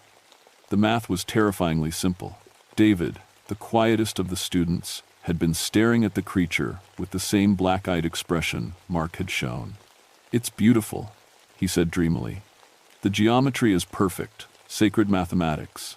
He began walking toward the bone collector, and I knew I couldn't tackle all of them. Something was calling to the students, making them want to give their bones willingly. "David, stop." But he knelt before the creature, just as Mark had done. This time I watched the process closely, trying to understand what we were fighting. The skeleton placed both hands on David's head and shoulders. Light passed between them, not visible light, but something I felt in my bones. David, aged 20 years and 20 seconds, his hair going white, his skin wrinkling like old leather. When the creature finished, David's ribcage was gone. 13 curved bones that had protected his heart and lungs. He collapsed, still conscious, watching his own ribs click into place on the bone collector's frame. The ancient skeleton was almost complete now, standing nearly 8 feet tall, wearing the fresh bones of 3 young people. Only gaps remained where arm bones and leg bones should be. Amy, the last graduate student, was backing toward the mound, her eyes reflecting the same dark intelligence that had taken Mark and David. "Dr. Chen," I said quietly, "in your research, did you find any information about how the original sacrifice worked? How they bound this thing the first time?" She nodded shakily. "According to tribal oral history, it required willing sacrifice. Someone had to give their bones freely to complete the binding pattern." "How many people?" "The entire tribe. 300 men, women, and children." The bone collector was stalking Amy now, savoring her terror. It needed her arm bones, and mine, and Dr. Chen's leg bones to become fully corporeal. Then it would be free to leave this mountain and hunt fresh bones across the world. I made a decision that probably damned me. Pulling out my emergency flare gun, I fired directly into the excavation site, igniting the dry autumn leaves and ancient timbers. If we couldn't stop this thing, maybe we could trap it. Fire exploded across the burial mound as a 1,000-year-old curse met modern phosphorus. The bone collector turned toward me with eyes like burning coal. "Now you die willingly, or your bones will be taken in screaming." The flame spread faster than any natural fire should, racing across the mound in patterns that matched the bone arrangements we'd uncovered. The bone collector didn't flee from the blaze, it walked through it like the fire was part of its power. Amy had stopped backing away, and now stood perfectly still, black eyes reflecting the flames. "The pattern needs completion," she said in that voice that wasn't hers. "Give your bones to the fire, give your bones to the collector." Dr. Chen grabbed my arm. "Marcus, the tribal stories. They said the original binding required a perfect geometric arrangement. The skeleton we found in the center, wearing the bone necklace? That was the willing sacrifice who bound the entity. You mean someone volunteered to become that thing? No. She flipped through her notes frantically. Someone volunteered to be the lock. The bone collector was already here, already hunting. The tribal shaman used himself as a binding anchor, trapping both himself and the entity in the mound. The bone collector heard her words and laughed, a sound like grinding teeth.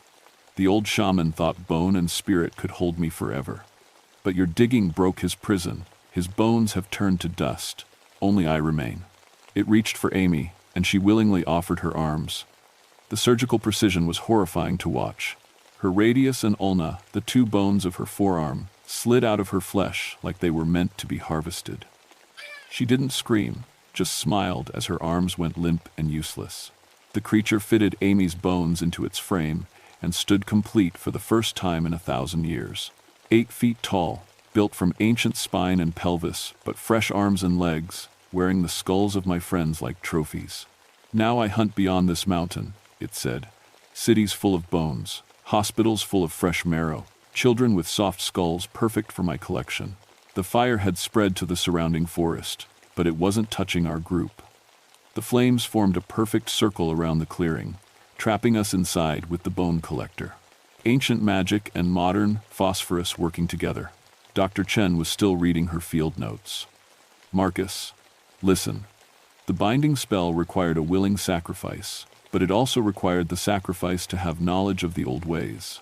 The shaman knew the ritual because he'd studied it his whole life.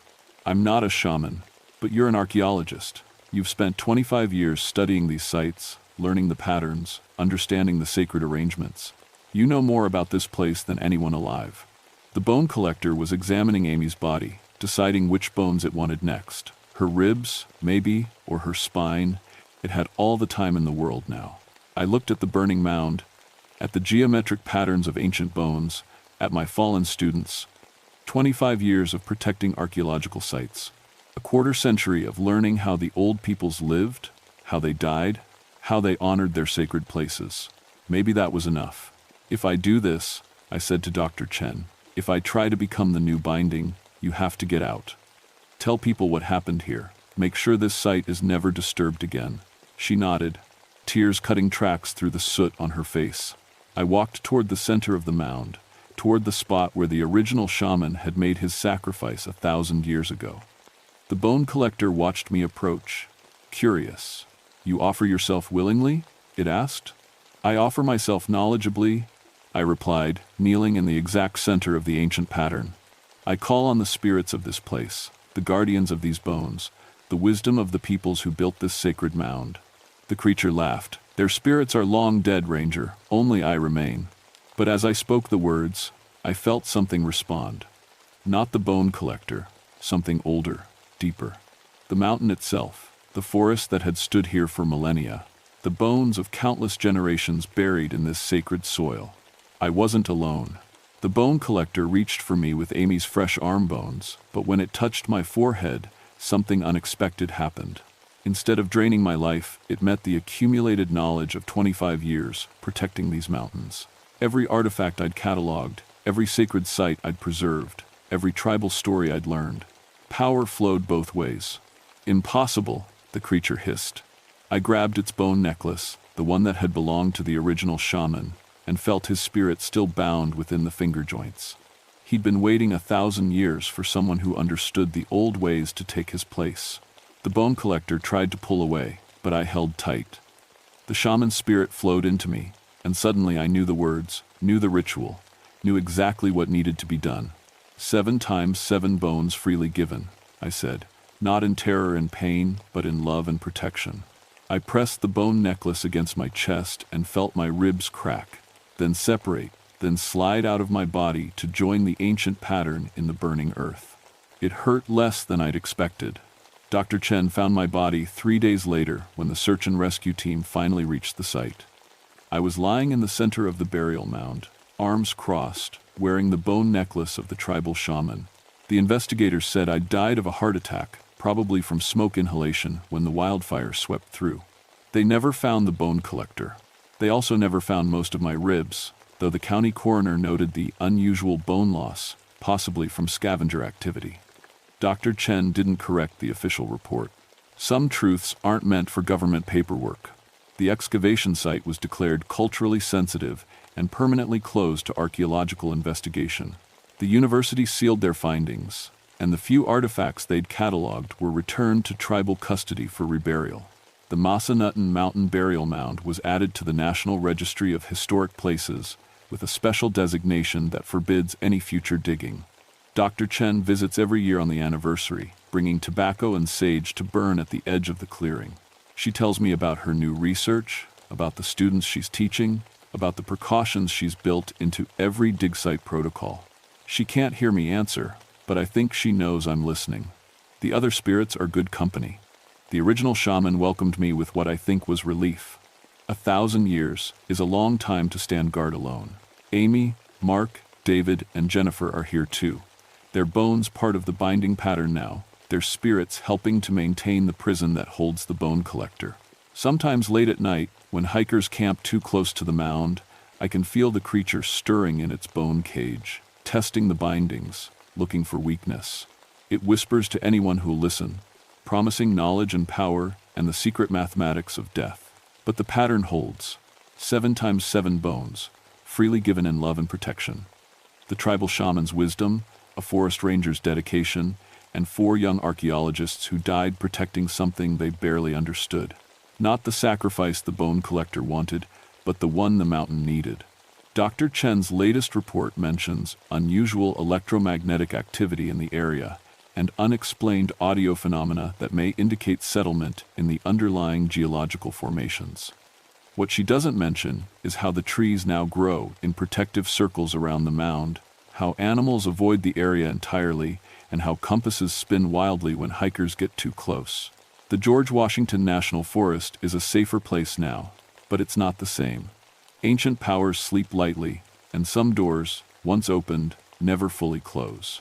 25 years I spent protecting archaeological sites from people who didn't understand their significance. Now I'll spend eternity protecting people from an archaeological site they can't comprehend.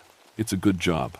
The mountains keep their secrets, and the bone collector waits in its cage of willing bones, counting the years until someone else decides that some graves are meant to be opened.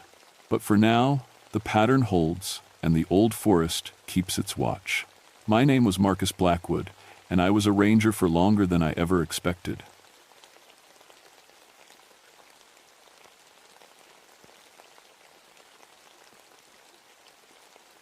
My name is Patricia Mackenzie, but everyone calls me Patches. I've been working for the Forest Service for 6 years now, and let me tell you, I've heard every weird story you can imagine. Bears walking upright, mysterious lights, voices in the woods, you name it. Most of the time, it's just people letting their imaginations run wild after spending too much time alone in the mountains. I'm stationed at the radio relay tower in Daniel Boone National Forest, about 35 miles from the nearest backup station. It's not glamorous work, but I like it. Before this job, I spent 4 years in the Air Force working communications. I know radios inside and out. Every frequency, every type of interference, every trick static can play on your ears. When people tell me they heard voices coming through their CB radios, I can usually explain exactly what atmospheric condition caused it. The tower sits on a ridge about 200 feet above the valley floor. It's a lonely spot, especially in March when the weather can't make up its mind. One day it's snowing, the next it's 70 degrees. This particular week, we've been getting hit with electrical storms almost every night, the kind that make your hair stand up and turn the air thick as soup. I was used to working alone.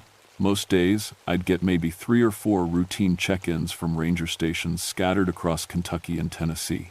Weather reports, equipment status, the occasional emergency call about a lost hiker, nothing too exciting. The solitude never bothered me. I had my books, my crossword puzzles, and enough coffee to fuel a small town. But something felt different that Tuesday morning. I can't put my finger on what exactly. The air had that heavy feeling you get before a big storm, even though the forecast called for clear skies. The birds weren't singing much, and I hadn't seen any of the usual squirrels running around the base of the tower. Even my equipment seemed off, nothing broken, just not quite right. The background static was a little too quiet, like the radio waves themselves were holding their breath. I'd heard about this area's reputation for strange radioactivity going back 40 years. Old-timers would tell stories about picking up broadcasts from radio stations that didn't exist, or conversations between people who'd been dead for decades. I always figured it was just the mountains playing tricks with radio signals, bouncing them around in weird ways. The Appalachians are full of places where signals get trapped and reflected, creating echoes that can travel for miles. Around 10 in the morning, I was running my routine equipment checks when I noticed something odd. One of my receivers was picking up a faint signal on a frequency we used for interagency communications.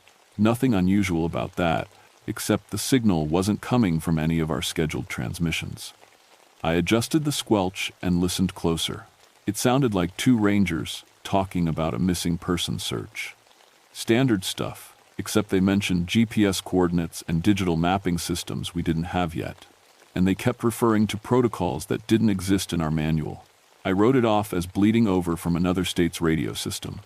Sometimes signals travel farther than they should, especially during atmospheric disturbances. But as the day wore on, I kept hearing these strange transmissions.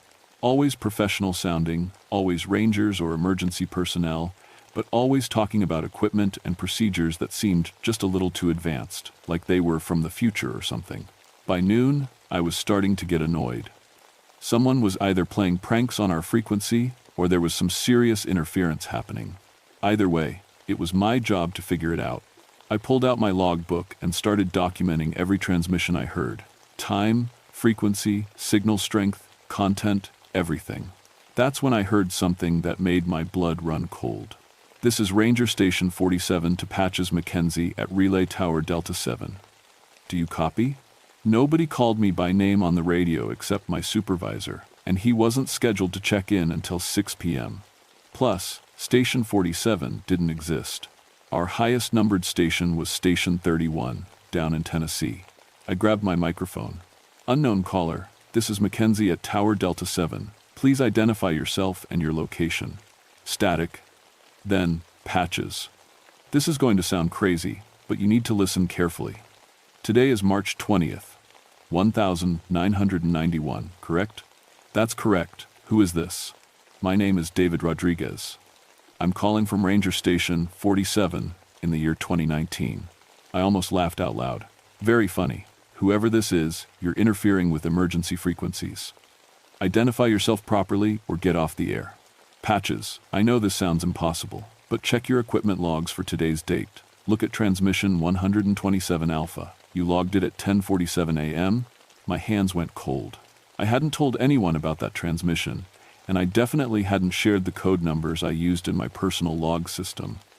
I flipped through my notebook with shaking fingers. There it was, transmission 127 Alpha, logged at exactly 10:47 a.m. How did you know about that? Because I'm looking at the same logs except mine are dated 28 years from now. And Patches, according to these records, you died today. The microphone slipped from my hand and clattered to the floor. For a moment, the only sound was the steady hum of electronics and my own heartbeat pounding in my ears. I picked up the microphone with trembling fingers. Say again? Did you just say I died today? Patches, I need you to stay calm.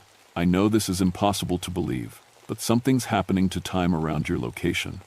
We've been tracking anomalies in that area for years. The reports go back to 1991, to today, actually. I looked around my small equipment room, searching for hidden cameras or any sign this was some elaborate prank.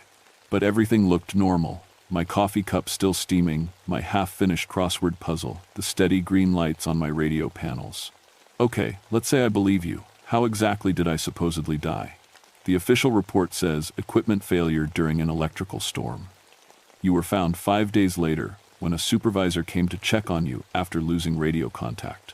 But Patches, the weird thing is, your equipment wasn't damaged. Everything was working perfectly. It was like you just disappeared. A chill ran down my spine. Outside, I could see storm clouds building on the horizon, even though the weather service had predicted clear skies all week. The barometric pressure must be dropping fast because my ears were starting to pop. This is insane. People don't just call from the future. Under normal circumstances, no. But your location sits on what we call a temporal fault line. During certain atmospheric conditions, radio signals can slip between time periods. We've documented over 200 cases of temporal radio contact from your exact coordinates. I wanted to hang up, to dismiss this as the ravings of someone who watched too much science fiction, but something about the voice sounded genuine, professional, and he knew details about my equipment that only someone with serious radio knowledge would understand. Prove it. Tell me something that's going to happen. At 2:15 p.m. today, you'll receive an emergency call about a lost child in Sector 7. 8-year-old boy named Tommy Chen. His family is camping near Laurel Creek. Tommy will be found safe around 4:30 p.m. by Ranger Kevin Walsh. I wrote down the details. And if this doesn't happen, then you'll know I'm just some crazy person with too much time on his hands. But Patches, if it does happen, you need to listen to everything I tell you. Because according to our records, the temporal anomaly that lets us communicate is the same thing that killed you. The radio crackled with static for a moment, then went quiet. I stared at my notebook, reading over what I'd written. Tommy Chen, Sector 7, 2:15 p.m. It seemed ridiculous, but I caught myself checking my watch every few minutes. I tried to focus on my regular duties. Weather reports came in as scheduled. I logged 2 routine check-ins from ranger stations and updated the fire danger status for 3 counties. Normal, everyday work that helped me feel grounded in reality. At 2:10 p.m., I was starting to relax. Whatever game someone was playing, they'd pick predictions that weren't going to come true. Then my radio crackled to life. Tower Delta 7, this is Ranger Station 12. We have a missing child emergency in Sector 7. My coffee cup slipped from my hands and shattered on the floor. Coffee splashed across my boots as I grabbed the microphone. Go ahead, Station 12. 8-year-old boy, Tommy Chen, separated from his family during a hike near Laurel Creek. Last seen wearing a red jacket and blue jeans. We're organizing search teams now. I felt like I was going to be sick. Everything Rodriguez had predicted was happening exactly as he'd said. Which meant, Station 12, estimated time of separation, about an hour ago. Family noticed he was missing around 1:15. My hands were shaking as I logged the call. If Rodriguez was right about this, he might be right about everything else, including the part about me dying today. I tried calling him back, cycling through frequencies and using different call signs, but got nothing but static. The storm clouds were moving in faster now, and I could see lightning flickering in the distance. My equipment was starting to pick up the electromagnetic interference that always came before a big storm. Around 3:30, I heard another transmission on that same strange frequency. Patches, this is Sarah Kim, calling from 1987. Can you hear me? 1987? 4 years ago? Yes, I can hear you. Who are you? I used to work at your station. Tower Delta 7, right? Listen, I need to warn you about something. There's something wrong with that tower. I started picking up transmissions from different time periods during my last month there. Voices from the past, the future. And then what? I saw them, the people the voices belonged to, standing around the tower at night looking up at me, but they were translucent, like ghosts. And they were all wearing ranger uniforms from different eras. Some looked modern, some looked like they were from decades ago. I felt my scalp prickle. What happened to you? I requested a transfer, got out before whatever happened to the others. Patches, you need to leave. Today, before the storm hits, because once the temporal barrier gets thin enough, they can cross over. And they're not really rangers, they're something else wearing ranger faces. The radio dissolved into static, leaving me alone with the growing sound of thunder in the distance. I looked out the window at the approaching storm and realized I had a choice to make.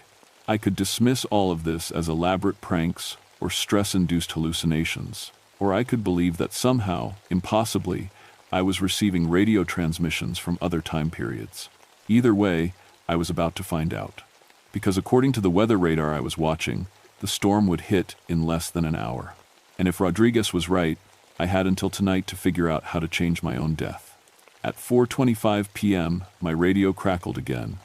Tower Delta 7, this is Ranger Walsh. We found the boy. Tommy Chen is safe and unharmed, returning to family now. I stared at my notebook where I'd written Rodriguez's prediction. 4:30 p.m. He'd been off by 5 minutes, which somehow made it more believable. If someone was making this up, they probably would have been exactly right. The storm was getting closer. Lightning was flashing every few seconds now, and the wind had picked up enough to make the tower sway slightly. I could feel it in my feet, that subtle shift that told me we were about to get hit hard. My radio came to life again, this time with a voice I didn't recognize. "This is Marcus Thompson, calling from 2003. Patches, are you there?" "I'm here. Who are you?" I was a communications specialist at headquarters. I've been researching the Delta 7 incidents for 12 years. There have been 6 people stationed at your tower since 1971.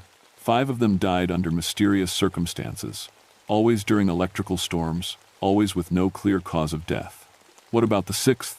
That was Sarah Kim. She transferred out in 1987, 3 days before a major storm. She's the only one who lived. And Patches, she told us about the radio transmissions, about voices from other time periods. "We think your tower is some kind of focal point where time gets twisted." I was pacing now, as much as I could in the small equipment room. "So what am I supposed to do?" "I can't exactly pack up and leave. This equipment needs monitoring, especially during storms." "Actually, that might be exactly what you need to do. Every person who died was on duty during a major electrical storm. The electromagnetic fields seem to make the temporal anomalies stronger, strong enough for things to cross over." "What kind of things?"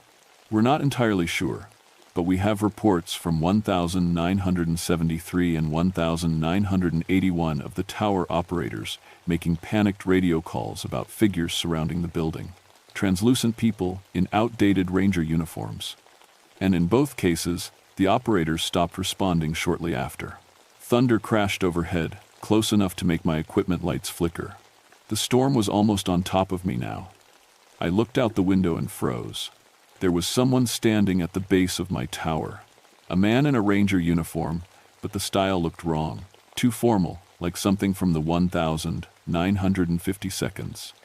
And I could see the trees behind him through his body. "Marcus, I think I see one of them." "What? Patches, you need to get out of there right now." I grabbed my binoculars for a closer look. The figure was definitely wearing a ranger uniform, but when I focused on his face, it was wrong. The features kept shifting, like they couldn't quite decide what they wanted to look like. And his eyes were completely black. There's definitely someone here. But it doesn't look human. Patches, listen to me carefully. Those things feed on electromagnetic energy. Your tower is like a beacon to them. And during storms, when there's lightning, a massive bolt of lightning struck my tower directly. The lights went out for a second, then came back on. When I looked out the window again, there were 3 figures standing around the building. "Marcus, there are more of them now."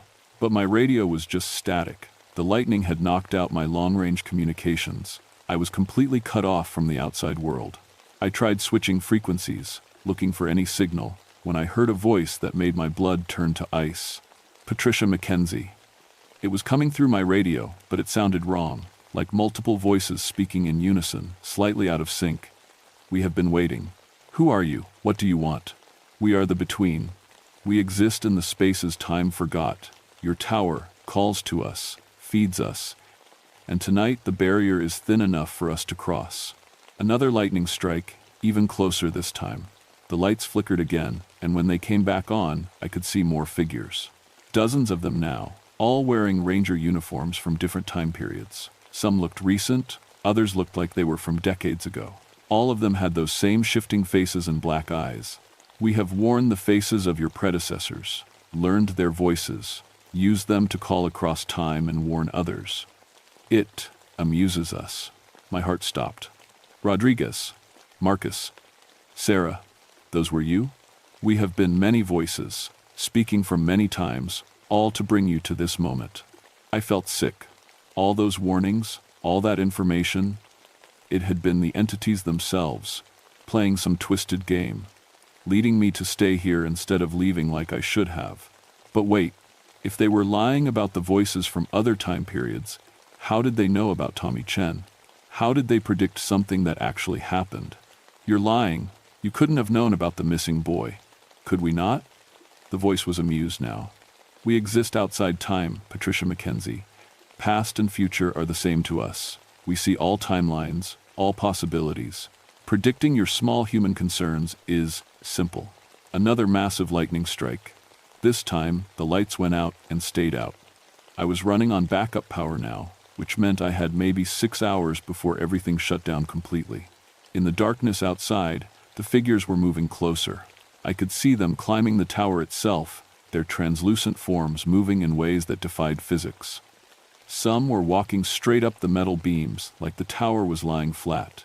My radio crackled again, but this time it was a different voice, clearer, more human. Patches. This really is David Rodriguez, calling from 2019. Can you hear me? How do I know you're real? How do I know you're not one of them? Because I'm going to tell you something they can't fake. Your real name isn't Patricia Mackenzie, it's Patricia Ann Kowalski.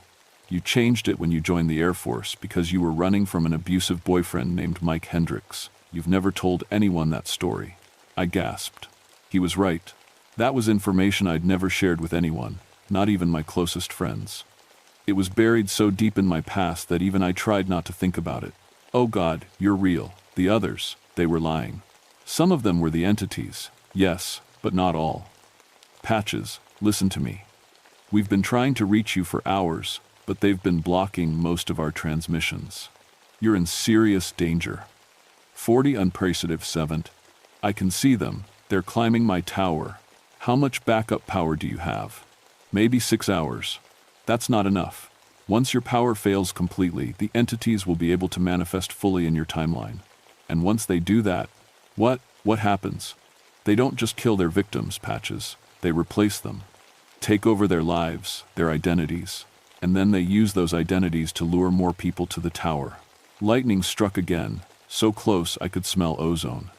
In the brief flash of light, I saw that the entities had reached my building. They were pressing against the windows now, their shifting faces horrible in the stark white light. And they were starting to look more solid. Rodriguez, I need to know how to stop them. There's only one way. You have to destroy the tower. Destroy the tower? Are you insane? This thing is 200 feet of steel and concrete. Not the whole thing. Just the radio equipment. The entities are feeding off the electromagnetic field generated by your transmission array. Cut the power, destroy the equipment, and you close the portal they're using to cross over. I looked around my equipment room. Thousands of dollars worth of radio gear, computers, and monitoring equipment. Some of it was my responsibility to maintain. If I destroyed it, Patches, they're getting stronger. I can see the temporal readings from here. In about 30 minutes, they'll be solid enough to break through your doors. As if summoned by his words, something began pounding on the main door. Slow, rhythmic thuds that echoed through the building. Then I heard voices, my own voice, calling from outside. Patricia, open the door. It's cold out here. Let us in, Patches. We just want to talk. Please, I'm hurt. I need help. They were using my voice, trying to trick me into opening the door. But the sound was wrong, like a recording played slightly too slow. Rodriguez, even if I destroy the equipment, how do I get out of here? I'm 35 miles from anywhere, and my truck won't start in this weather. You don't have to get far, just far enough from the tower that you're outside its electromagnetic field, maybe half a mile. In a lightning storm, I'll get fried. Better than the alternative. The pounding was getting louder now, and I could hear the metal door starting to buckle. Whatever they were becoming, they were getting strong enough to affect physical objects. I started yanking cables out of my radio equipment, smashing circuit boards with a wrench from my toolbox.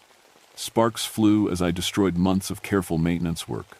With each piece of equipment I wrecked, the voices outside seemed to get fainter.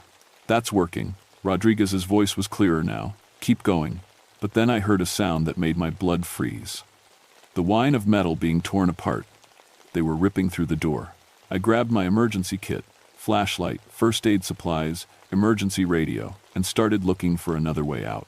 The building only had 2 exits, the main door they were coming through, and an emergency hatch in the roof. Rodriguez, I'm going to have to go through the roof, but those things are all over the tower. You don't have a choice. But Patches, there's something else. The equipment you've destroyed so far isn't enough. You need to take out the main transmission array at the top of the tower. The top? That's 200 feet up, in the middle of a lightning storm. It's the only way to completely close the portal. The door burst open with a shriek of twisted metal. In the backup lighting, I could see shapes pouring into the building. They looked almost human now, but wrong in ways that hurt to look at directly. Their faces kept shifting between different people, and their movements were too fluid, like they were made of liquid instead of solid matter. I bolted for the ladder that led to the roof hatch. Behind me, I could hear them calling in voices I recognized, my supervisor, my mother, my old Air Force buddies. All the voices slightly off, like bad impressions. The roof hatch was stuck. Years of weather had rusted the hinges, and it took all my strength to force it open. Rain immediately soaked through my clothes as I climbed onto the roof. Lightning was striking constantly now, close enough that the thunder was one continuous roar. The tower rose above me into the storm, the transmission array at the top barely visible through the rain. The metal ladder that ran up the side was slick with water, and every few seconds lightning would illuminate the entities climbing alongside me. I started up, my emergency radio crackling with Rodriguez's voice. "Patches, are you okay? We lost your signal for a minute." "I'm climbing the tower. This is insane, Rodriguez. I'm going to get struck by lightning." "The tower has lightning rods. As long as you don't touch them, you should be safe." Easy for him to say. He was sitting in a nice, warm radio room 28 years in the future. I was the one climbing a giant metal lightning rod in the middle of the storm of the century. Halfway up, I made the mistake of looking down.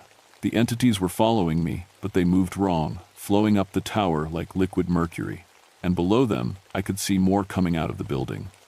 Dozens of them, all wearing different ranger uniforms from different time periods. How many people have they killed? "We think every ranger stationed at your tower since 1971. Maybe more. Patches, you have to hurry. The storm is reaching peak intensity." My hands were cramping from gripping the wet metal rungs, and my emergency kit kept banging against my back. But I could see the transmission array getting closer. Just 50 more feet. That's when the thing wearing my face appeared on the ladder above me. It was me, but wrong. The eyes were too bright, and the smile was too wide. When it spoke, it used my voice perfectly. "Hello, Patricia. Why don't you come down? It's dangerous up here. Get away from me." "But I am you. Or rather, I will be you, very soon. We've learned so much from the others. How to walk like humans, talk like humans, even think like humans. You should be honored. You're helping us evolve." It reached down toward me with my own hand. I swung my wrench at it, and the tool passed right through its arm like it was made of smoke. "Still not quite solid enough," the thing said with my voice. "But we're getting close." I kept climbing, passing through the entity like it wasn't there. But with each rung, it became more solid, more real. By the time I reached the transmission array, it was solid enough to grab the ladder and shake it. The array was protected by a maintenance cage, locked with a simple padlock. I smashed it off with my wrench and started pulling cables, destroying whatever I could reach. The entities below began screaming in unison, a sound like radio static mixed with human voices. "Rodriguez, I'm at the array. What exactly do I need to destroy?" "The main transmission coil. It's the large copper spiral at the center of the platform." I found it, a massive coil of copper wire, thick as my thumb. But it was too big to break with my wrench. I needed something more powerful. That's when I remembered the emergency flare in my kit. Highway flares burned hot enough to melt metal. I pulled it out and struck the igniter. The flare burst to life with a brilliant red flame. I held it against the copper coil and watched it begin to glow and melt. The screaming from below intensified, and the entity wearing my face was solid enough now to start climbing into the maintenance cage with me. "You can't stop us, Patricia. We exist in every timeline. Destroy this portal, and we'll find another." "Maybe, but you won't find it through me." I pressed the flare deeper into the coil. Molten copper began dripping through the platform, and suddenly, the air around the tower shimmered like heat waves. The entity lunged for me, solid enough now to grab my wrist. Its grip was ice cold and burned like acid, but as its fingers closed around my arm, the copper coil finally melted through completely. Reality snapped back like a rubber band. The entity's scream cut off mid-sound. 1 second it was grabbing me, the next it was gone. All of them were gone. The air cleared, the pressure in my ears popped, And suddenly, I could hear normal storm sounds again, wind and rain and thunder, but nothing else. Rodriguez, are you there? Static, then faintly, we're here, Patches. The readings just went crazy and then, nothing. Did you do it? I think so. They're gone. The portal is closed. You did it, Patches. You actually did it. I looked down at the building below me, now lit only by my emergency flashlight and the occasional lightning flash. No more translucent figures. No more impossible voices. Just me, alone on a tower in a storm. But I was alive. And according to the timeline Rodriguez had described, I shouldn't be. Which meant I'd actually changed the future. Getting down the tower in that storm was the longest 20 minutes of my life. Every step on the wet metal ladder, I expected to slip and fall 200 feet to my death. But somehow I made it to the roof, then down to my destroyed equipment room. The place looked like a tornado had hit it. Broken equipment everywhere, cables ripped out of walls, the main door twisted off its hinges. When the investigators came to ask what happened, what was I supposed to tell them? That interdimensional entities had tried to steal my identity? I managed to get my emergency radio working long enough to call for help. Told them I'd had equipment failures during the storm and needed assistance. It took them 6 hours to reach me. Roads were washed out in 3 places, and they had to bring me out on an ATV. My supervisor, Jim Walsh, took one look at the wreckage and whistled low. Jesus, Patches, what happened here?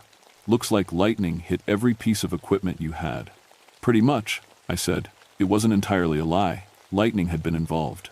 You're lucky to be alive. We lost contact with you for almost 8 hours. I was starting to think. He trailed off, but I knew what he was thinking. He was thinking about the others who'd been stationed here before me, the ones who hadn't made it out. They transferred me to a different station the next week. Officially, it was because Delta 7 needed extensive repairs after the storm damage. Unofficially, I think Jim was spooked by the whole thing.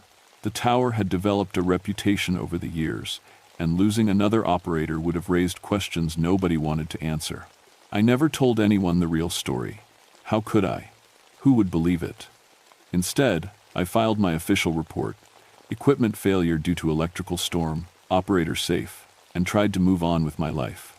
But I couldn't stop thinking about Rodriguez's voice on the radio.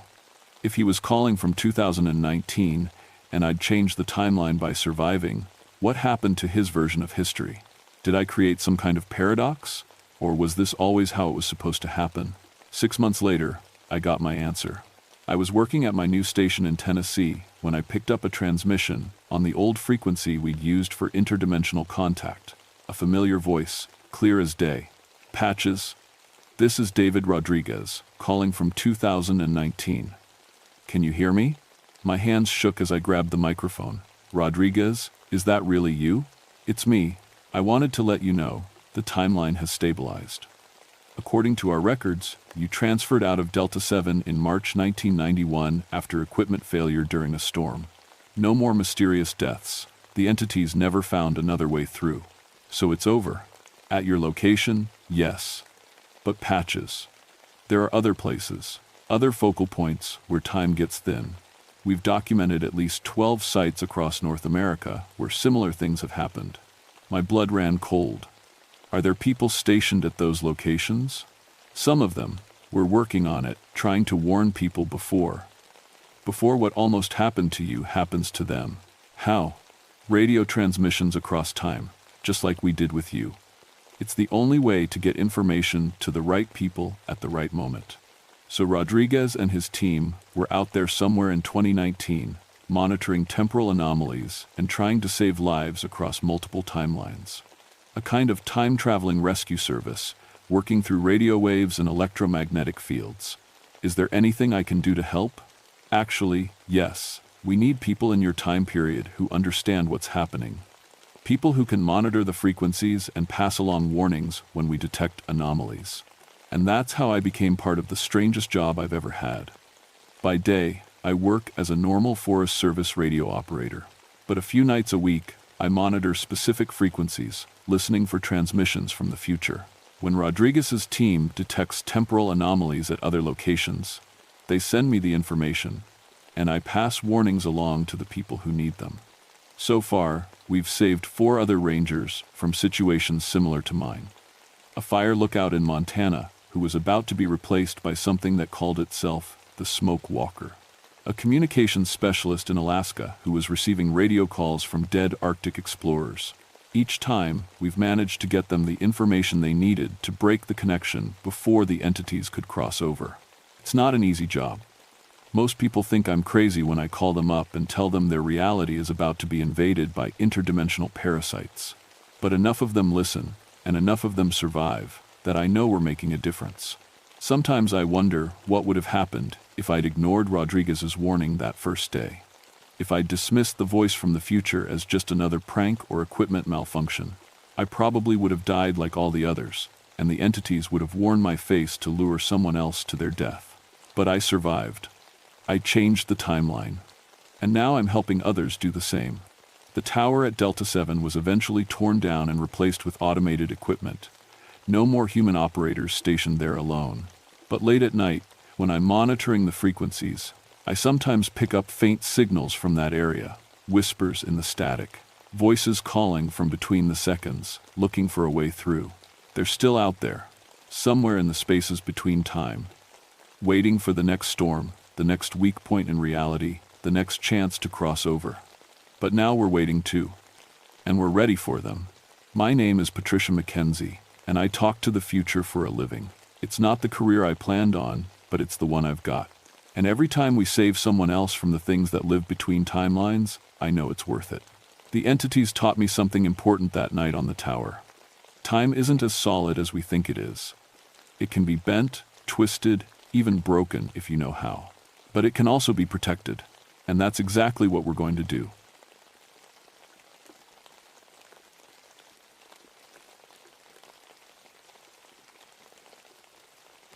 My name is Vincent Hawthorne, but everyone calls me Hawk. I've been a park ranger in the Great Smoky Mountains for 22 years, and I thought I'd seen everything these woods could throw at me. Bears, wildcats, lost hikers, drug runners, you name it, I've dealt with it. But nothing, and I mean nothing, prepared me for what happened in October of 1983. I was getting ready to retire. At 44, my knees were shot from all those years jumping out of helicopters in Vietnam, and my back ached every morning when I rolled out of bed. The ranger station had become more home to me than my empty cabin, and the mountains more family than the wife who left me 3 years back. She said I loved those trees more than her. Maybe she was right. It was a Tuesday when the call came in. Heavy fog had rolled through the valley for 3 days straight, the kind that makes you feel like you're walking inside a cloud. The leaves were just starting to turn, painting the mountainsides in reds and golds that took your breath away. Perfect weather for camping, or so you'd think. Hawk, we got a problem, Chief Ranger Mills said, bursting through my office door without knocking. His face was pale, and he was sweating despite the cool October air. Boy Scout troop went missing up near Cataract Falls. 12 kids, ages 11 to 15. They were supposed to check in yesterday morning. I set down my coffee cup and looked at him. How long they been out there? 72 hours. Search and rescue team from Knoxville is already en route, but we need someone who knows those back trails. You're the only one who spent real time in that wilderness. The Cataract Falls area was rough country, steep ravines, thick stands of rhododendron that could hide an army, and valleys so deep you could lose cell phone signal for miles. During the Civil War, Confederate guerrillas had used those same valleys to hide from Union troops. Local stories said there were still mass graves scattered throughout the area, though I'd never put much stock in old tales. What about their scoutmaster? I asked. Jim Patterson. Good man, been leading troops for 15 years. He knows the outdoors. Mills handed me a file. But something doesn't feel right about this, Hawk. Patterson's too experienced to just vanish with a whole troop. I flipped through the papers. 12 boys from Johnson City, Tennessee. Their photos showed gap-toothed grins and bright eyes full of adventure. The youngest was Tommy Garrett, just 11 years old with freckles and red hair. The oldest was Mike Chen, 15, and built like a linebacker. All of them somebody's son. All of them depending on us to bring them home. I'll need a team, I said. This isn't a one-man job. Mills nodded. Already got 5 volunteers from the rescue squad. Good men, all of them. But, Hawk. He paused, looking uncomfortable. There's been talk lately. Hikers reporting strange sounds in those woods. Animal attacks that don't make sense. Last month, a hunting party swore they saw something walking on two legs but covered in fur. I'd heard the stories. Every ranger does. The mountains have always been full of legends. Cherokee tales of shapeshifters, old settler stories about things that prowled the night. Most of it was nonsense, spooked city folk letting their imagination run wild. I'd spent my whole adult life in these woods and never seen anything that couldn't be explained. "Chief, you know me," I said, standing up and grabbing my gear. "I don't believe in ghost stories. The beast of Bladenboro turned out to be nothing but feral dogs and hysteria. Whatever happened to those boys, it's got a logical explanation." But as I loaded my backpack with emergency supplies, something cold settled in my stomach. Maybe it was the fog, or the way the forest had gone too quiet, but the mountains felt different. Watching, waiting. The rescue team met me at the trailhead an hour later. 5 good men, all volunteers with search and rescue experience. There was Bob Martinez, a local paramedic who could hike 20 miles without breaking a sweat. Danny Webb and his brother Frank, both volunteer firefighters who knew the terrain. Tom Bradley, a retired sheriff's deputy with steady nerves. And Jim Morrison, the youngest at 26, eager to prove himself. "Listen up," I told them as we shouldered our packs. "We're looking for 12 boys and their scoutmaster. They were supposed to camp near the old logging road, but we lost contact 3 days ago. Weather's been bad, so they might have moved to find shelter. We stick together, we follow protocol, and we bring everybody home." Questions? There weren't any. These were good men, experienced in the woods. We'd done dozens of rescues together over the years. Just another day in the mountains, or so I thought. As we started up the trail, the fog swallowed us whole. The world disappeared beyond 20 feet, turning the familiar forest into something alien and strange. Our footsteps seemed too loud, echoing off invisible rocks and trees. I should have listened to that voice in my head, telling me to turn around. Should have paid attention to the way my instincts screamed that something was wrong. But I was a professional, trained to ignore fear and focus on the mission. Behind us, something howled in the distance, long and mournful, like a wolf. But there hadn't been wolves in the Smokies for decades. The hike to the scout camp took us 4 hours through dense fog that seemed to swallow sound itself. Every step on wet leaves echoed too loud, and more than once I caught myself looking over my shoulder. The forest felt wrong somehow, like it was holding its breath. We found their camp just after noon, in a clearing near Cataract Falls, where the mist rose up from the water like smoke. What we discovered there made my blood run cold. The campsite looked like a bomb had gone off. Tents were shredded, not cut but torn apart from the inside out. Sleeping bags lay scattered across the ground, ripped open with stuffing scattered like snow. A camp stove sat overturned, cold beans spilled across the dirt. "Jesus Christ," whispered Bob Martinez, our medic. He knelt beside one of the destroyed tents. "What the hell happened here?" I examined the damage more closely. The tears in the fabric weren't random. They showed claw marks, but bigger than any bear I'd ever seen. 4 parallel gashes, each one 6 inches long, had sliced through the heavy canvas like it was tissue paper. "Danny, Frank," I called to the Webb brothers. "Circle the perimeter, look for tracks. Tom, help me check these sleeping bags." What we found made no sense. The sleeping bags had been torn open from the inside, as if something had been trying to get out rather than in. But there were no bodies, no blood, no signs of struggle inside the tents themselves. "Hawk, you need to see this," Danny Webb called from the edge of the clearing. His voice was tight with something I couldn't identify. Fear, maybe, or confusion. I walked over to where he stood, pointing at the ground. In the soft earth, near the tree line, a line of tracks led into the forest. But these weren't bear tracks, or human tracks, or anything I'd ever seen before. They were paw prints, but wrong. Too big, for one thing. Each print was nearly a foot long, and they showed claw marks at the tips, like a wolf or dog, but the shape was all wrong. The prints were elongated, almost like a human foot, but with distinct pad marks and claws. "What kind of animal makes tracks like that?" Frank asked, crouching beside his brother. I'd been tracking game and lost hikers for over 2 decades, and I had no answer. The prints were too big for a coyote, wrong shape for a bear, and there weren't supposed to be wolves anywhere in Tennessee. "Sir," Jim Morrison called from across the camp. The young man's face was pale as he pointed to a nearby oak tree. "Look at this." 20 feet up the trunk, deep gouges scored the bark in parallel lines. 4 claws, just like the tent marks, but higher than any bear could reach standing on its hind legs. Tom Bradley, the retired deputy, walked over with his notebook out. Hawk. I've seen bear attacks, mountain lion kills, even dog pack incidents. This doesn't match any of them. And where are the bodies? 12 kids don't just vanish without a trace.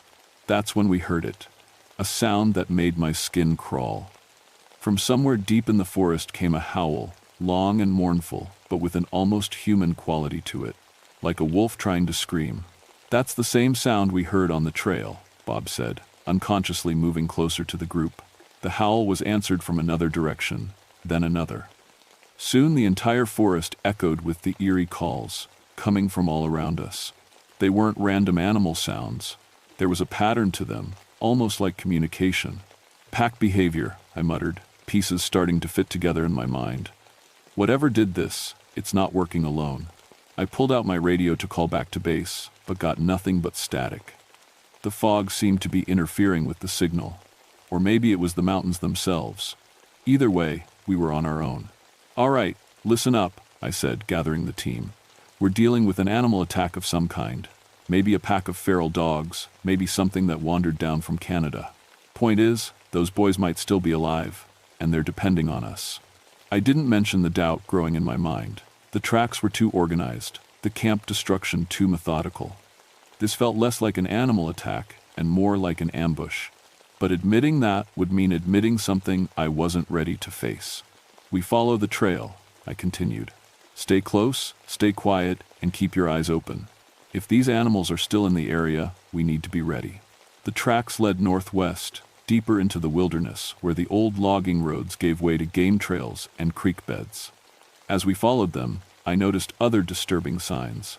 Tree branches broken at precise heights, as if something tall had passed through. Scratch marks on rocks that were too high and too deep for any normal animal. And then there was the smell. Faint at first, but growing stronger as we climbed. A wild, musky odor like wet dog mixed with something else. Something that reminded me of the smell of fear. How could 12 boys just disappear like this? Jim asked as we paused to check our bearings. Even if they scattered when attacked, we should have found something by now. Clothes, gear, anything. Bob Martinez was examining one of the trees where bark had been stripped away in long gouges. Hawk, I'm no expert, but this looks like territorial marking. Like something was claiming this area as its hunting ground. The fog began to lift as afternoon wore on, but instead of making things better, the clearer air only revealed more disturbing evidence. We found a backpack hanging from a branch 15 feet up, torn open with its contents scattered below. A canteen lay crushed flat, as if stepped on by something incredibly heavy. And everywhere, those impossible tracks led deeper into the mountains. As the sun started to sink toward the horizon, painting the sky orange and purple through the trees, we made a discovery that changed everything. In a small clearing maybe half a mile from the original camp, we found signs of a struggle. The ground was torn up, leaves and dirt scattered in all directions. A broken tree branch lay across the path, snapped clean in half. And there, pressed deep into the soft earth, was a clear boot print. Human, size 8, with the distinctive tread of a hiking boot. That's one of the boys, Tom said, kneeling beside the print. Finally, something normal. But as I examined the scene more closely, I realized it wasn't normal at all. The boot print was surrounded by those same impossible paw prints, but now I could see the full shape more clearly. They weren't just large, they were wrong in every way that mattered. The prints showed something walking upright on 2 legs, like a human, but with paws instead of feet. The stride length was too long, the depth too deep, and the claw marks at the front suggested something that could tear through flesh like paper. We need to set up camp before dark, I announced, trying to keep the growing fear out of my voice. Whatever happened here, we're not going to solve it stumbling around in the dark. As we made our temporary camp in the clearing, using our emergency gear to set up a defensive perimeter, the howls started again. Closer this time, and from multiple directions. Something was out there in the darkness, and it knew exactly where we were. We took shifts that first night, 2 men awake while the others slept. I paired myself with Tom Bradley for the first watch, figuring his police training and my military background made us the steadiest hands. The fog rolled back in after midnight, thick as cotton and twice as heavy. Our flashlights barely cut through it, creating strange shadows that seemed to move on their own. Every few minutes, we'd hear branches snapping in the distance, or what sounded like footsteps circling our camp. "Hawk," Tom whispered around 2 a.m., gripping his flashlight tight. "Something's watching us." I felt it too, that crawling sensation between your shoulder blades that meant you were being hunted. In Vietnam, we called it the stare. When Charlie had you in his crosshairs, you knew it in your bones. "Multiple contacts," I whispered back, my old training kicking in. "They're surrounding us, staying just outside the light." A branch cracked to our left, then our right, then directly behind us. Whatever was out there moved with purpose and coordination that made my skin crawl. This wasn't random animal behavior, it was tactical. At 3 a.m., during Bob and Danny's watch, we heard the first scream. It came from the forest, high and piercing, lasting almost 10 seconds before cutting off abruptly. Human, definitely human, but filled with such terror and pain that it made my teeth ache. "That was one of the boys," Bob said, jumping to his feet. We all woke up instantly, grabbing our gear and forming a defensive circle. The scream came again, closer this time, but from a different direction. "It's moving," Frank whispered. "How can it be moving that fast?" That's when I realized the horrible truth. The screams weren't coming from a boy being attacked. They were coming from something that had learned to mimic human voices. "Nobody moves," I ordered. "Whatever's out there, it's trying to lure us away from camp." But Jim Morrison, young and eager to help, was already heading toward the sound. "There's a kid out there, we have to." The attack came so fast I barely saw it. Something huge burst out of the fog, moving on 2 legs but covered in dark fur. It grabbed Jim around the waist and disappeared back into the mist before any of us could react. Jim's scream was cut short with a sound I'll never forget, like breaking wood, but wet. "Form up," I shouted, falling back on my military training. "Circle formation, lights out." We killed our flashlights and huddled back to back in the darkness, listening. Around us, the forest had gone completely silent except for a sound that made my blood freeze. Something large moving through the brush, circling us like a predator sizing up its prey.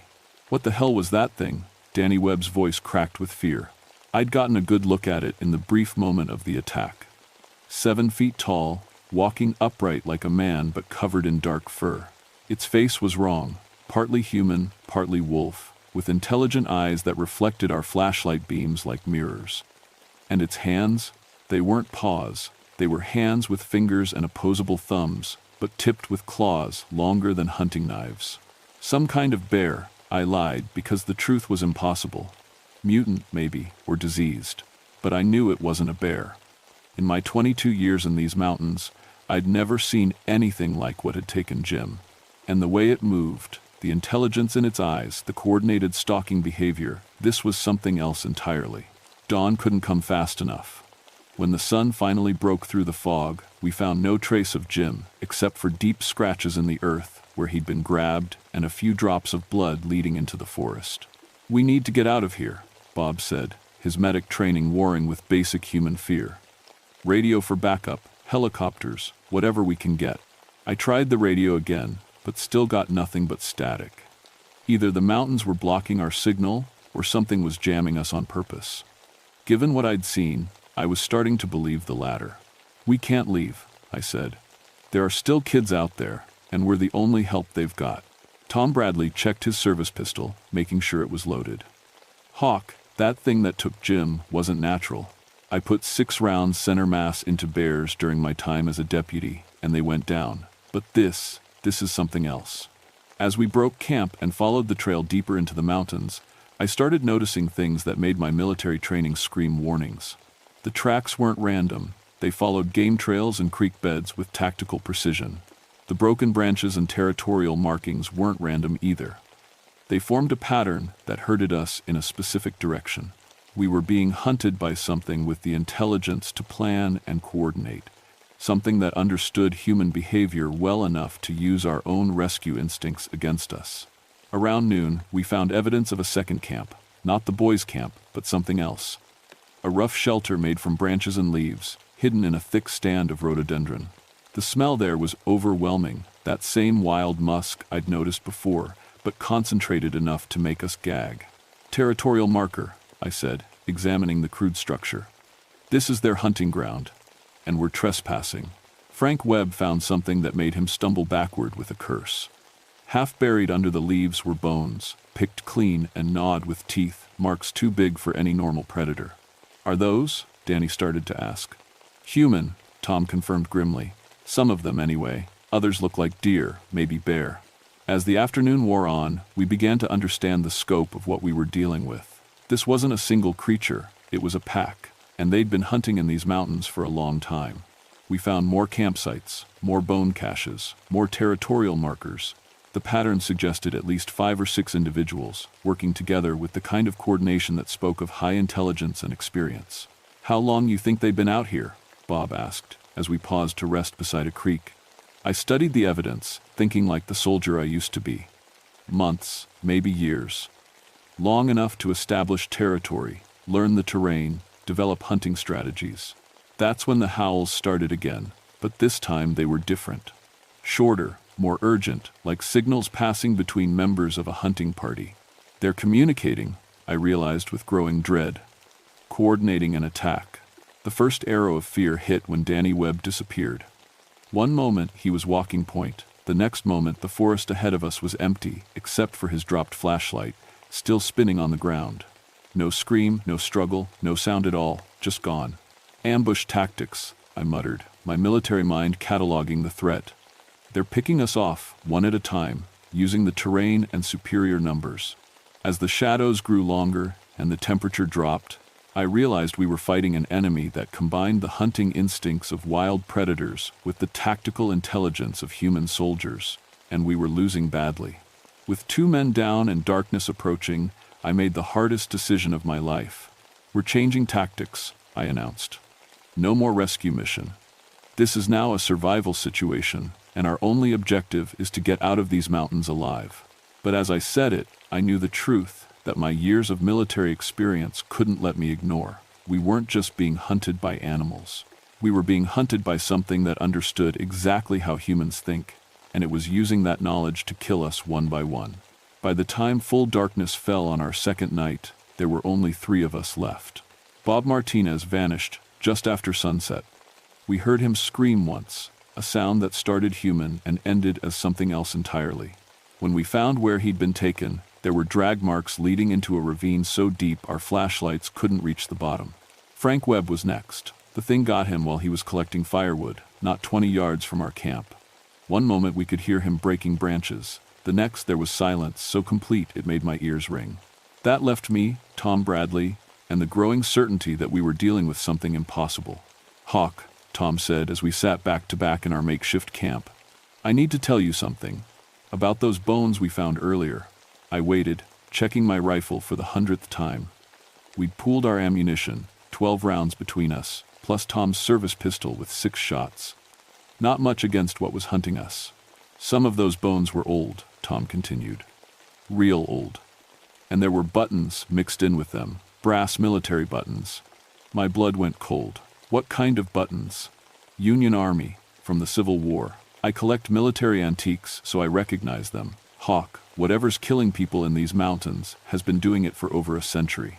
The pieces clicked together in my mind with horrible clarity. The local stories about Confederate guerrillas hiding in these valleys, the mass graves that were supposed to be scattered throughout the wilderness, and the Cherokee legends I'd heard about shapeshifters and cursed soldiers. "The Cherokee have a word," I said slowly, remembering stories my grandfather told me. "Dogmen. Warriors cursed to become something between human and wolf, neither alive nor dead."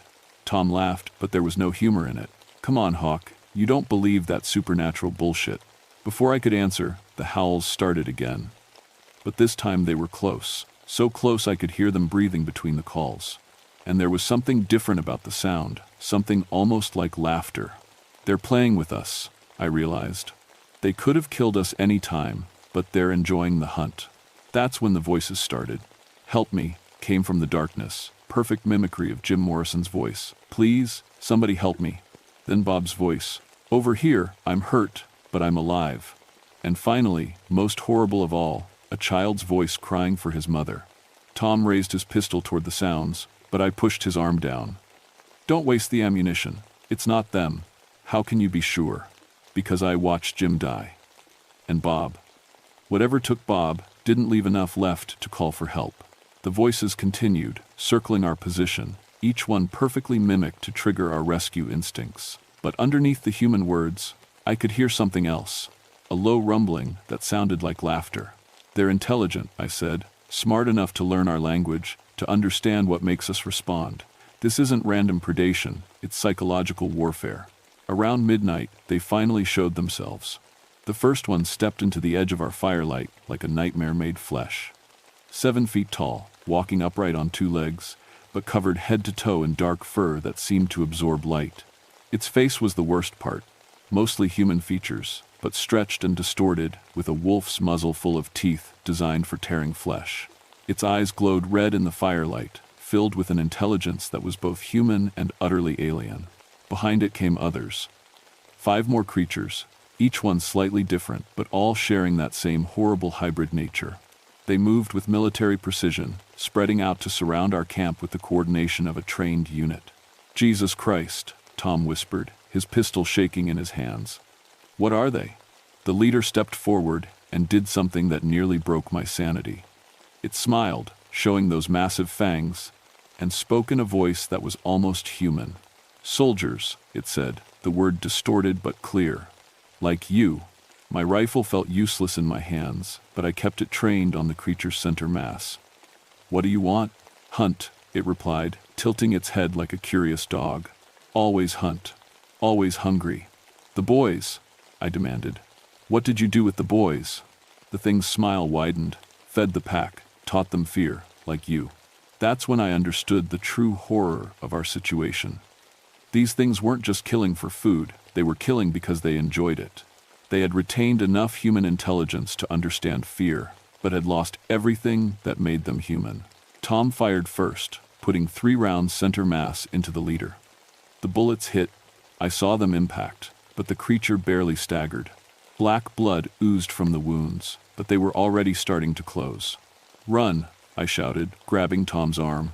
We broke from the camp at a dead sprint, crashing through the undergrowth, with the pack howling behind us. My 22 years in these mountains paid off as I led us down game trails and through creek beds, using every trick I knew to break our trail and confuse pursuit. But they were faster, stronger, and knew the terrain as well as I did. Worse, they were coordinating their hunt with tactical precision, using flanking maneuvers and pincer movements that would have impressed my old drill sergeants. We made it maybe half a mile before they cornered us in a box canyon with no way out except the way we'd come. Tom was gasping for breath, his face pale with exhaustion and terror. This is it, he said, checking his remaining ammunition. 3 rounds left. I had 4 rounds in my rifle and 1 emergency flare. Not much to work with, but I'd faced worse odds in Vietnam. Tom, I said as the howls grew closer, whatever happens, make every shot count. Aim for the head, and don't stop shooting until you're dead. The final attack came at dawn, when the fog was so thick we could barely see 10 feet. They came from all sides at once, moving through the mist like ghosts. I got the leader first, putting a round right between those glowing red eyes. It dropped, but another one took its place immediately. Tom's pistol barked 3 times, and 2 more creatures fell. But then he was out of ammunition, and they were on us.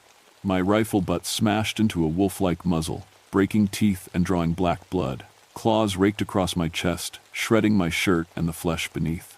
I rolled away and fired my last 3 rounds into the pack, dropping 1 more creature, but knowing it wasn't enough. That's when I remembered the flare. Military emergency flares burn at over 2,000 degrees, bright enough to be seen from aircraft and hot enough to melt steel. I pulled the pin and jammed it into the face of the creature that had Tom pinned to the ground.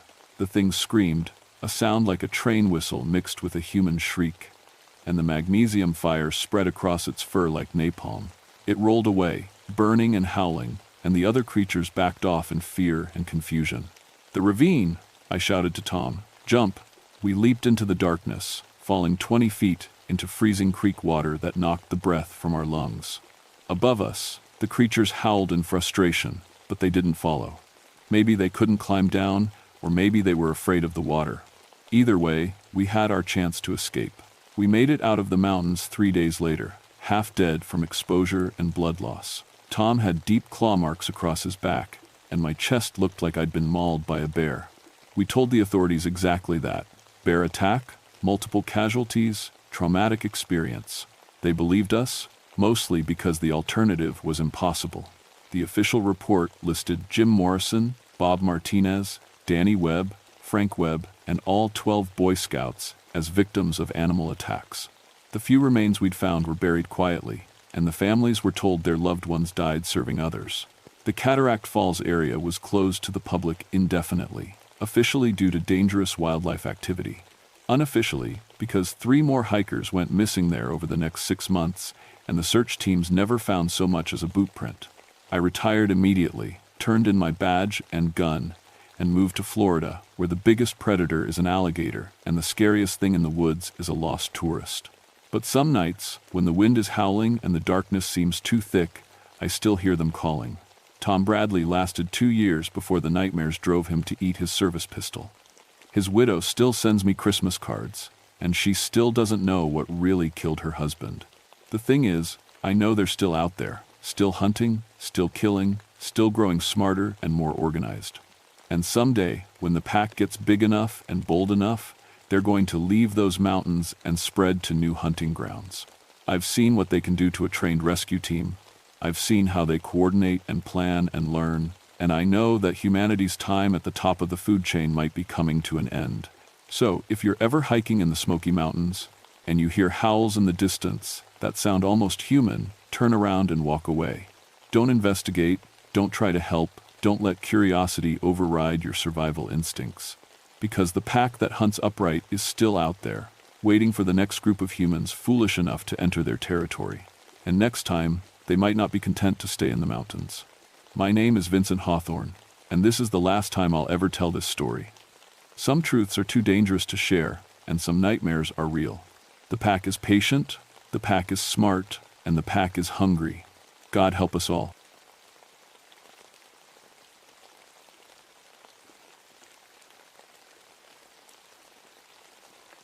My name is Rebecca Thornfield, but everyone calls me Becky. I've been a park ranger at New River Gorge for 6 years now, and I've seen things that would make most people quit their jobs. But nothing prepared me for what happened at Blackwater Canyon in October of 1978. People think being a ranger is all about giving directions to tourists and putting out campfires. They don't know about the real work, the technical rescue stuff. When someone falls down a 1,000-foot cliff face, when they get stuck on a ledge with no way up or down, that's when they call me. I'm the one who rappels down into places where helicopters can't reach, where regular rescue teams can't go. I learned climbing from my grandfather, Joe Thornfield. He came over from Wales back in the 1922 to work the coal mines. Grandpa Joe used to tell me stories about the old country, stories about shadows that moved on their own, about spirits that lived in dark places underground. I always thought they were just stories to scare kids. Welsh folklore, nothing more. The call came in on a Tuesday morning. Perfect weather, clear skies, no wind, temperature just right for climbing. That should have been my first warning. In my experience, the worst accidents happen on the best days, when people get careless because everything seems safe. Becky, we got a situation at Blackwater Canyon, dispatch crackled over my radio. Elite climbing team from Colorado, 4 climbers, they're not responding to radio calls. I packed my gear, ropes, carabiners, rescue pulleys, medical supplies, all the stuff I'd used hundreds of times before. The drive to Blackwater Canyon took 30 minutes through winding mountain roads. When I got there, I could see why people loved this place. The canyon dropped straight down for 1,000 feet, sheer rock walls on both sides. Perfect for technical climbing, if you knew what you were doing. The Colorado team's cars were still in the parking area. Expensive gear everywhere. The kind of equipment that cost more than I made in 6 months. These weren't weekend warriors. These were serious climbers, the kind who could do routes I wouldn't even attempt. I hiked to the edge and looked down. At first, I didn't see anything unusual, just rock and shadow and the tiny thread of water running along the canyon floor. Then, I spotted something that made my stomach drop. About 300 feet down, on a ledge that should have been impossible to reach, I could see bright colors, climbing gear, and something else. Bodies. I called for backup and set up my rappelling gear. Standard procedure, anchor points, safety lines, radio check, everything by the book. But as I prepared to descend, something felt wrong. The shadows in the canyon seemed too dark, too deep, and they moved in ways that didn't match the sun overhead. Going down that rock face, I tried to focus on the technical work. Check the rope, control the descent, watch for loose rock. But I couldn't shake the feeling that something was watching me. Several times, I caught movement in my peripheral vision, shadows sliding across the rock walls, even though there was nothing to cast them. When I reached the ledge, I found them. Mike Romano, Lisa Chen, Tom Bradley, and Pete Williams, all dead. All arranged in a perfect circle, their ropes coiled in patterns I'd never seen before. Complex knots that would take hours to tie, positioned with mathematical precision. But here's the thing that made my hands shake as I checked for pulses. These climbers had died on a route they could have done in their sleep. Easy grade, perfect conditions, brand new equipment. There was no reason for them to be here, no reason for them to fail, no reason for them to die. That's when I noticed the shadows on the rock wall behind them. Human-shaped shadows, but there was nobody there to cast them. The shadows looked like they were dancing. I radioed for the body recovery team and tried to convince myself I was seeing things. Altitude, adrenaline, the stress of finding 4 dead climbers, that had to be it. Shadows don't move by themselves. Shadows don't dance. But as I waited for backup, those shadows kept moving, and I started to wonder if Grandpa Joe's stories weren't just folklore after all. The body recovery took 2 days. Every time we brought up one of the Colorado climbers, we found something that didn't make sense. Lisa Chen's rope had been cut and re-spliced in a pattern that would require cutting through the middle and somehow weaving it back together. Tom Bradley was wearing a harness that had been untied and retied while he was hanging from it. Impossible, unless someone else was down there with him. But the thing that bothered me most was Pete Williams. We found him anchored to the rock face with hardware that wasn't in any of their gear bags. Old-style pitons, the kind miners used to use. Rusty iron spikes that must have been decades old, driven into solid rock without power tools. "How do you think they got those in there?" asked Jerry Martinez, my partner on the recovery team. I ran my fingers over the metal. The pitons were placed with perfect precision, each one exactly where it needed to be to create an anchor system. But the rock around them showed no sign of drilling or hammering. It was like they'd been pushed into solid stone. "I don't know," I said, which was true enough, but I was starting to have ideas I didn't want to think about. That night, I drove to see Grandpa Joe at his house on the edge of town. At 83, he was still sharp as a tack, still told the best stories in 3 counties. He took one look at my face and poured 2 glasses of whiskey. "You've seen them, haven't you?" he said before I'd said a word. "Seen what?" "The shadow dancers, the ones who live in the deep places." I told him about the climbing team, about the shadows that moved without light sources, about the old mining gear. Grandpa Joe listened without interrupting, nodding like he'd heard it all before.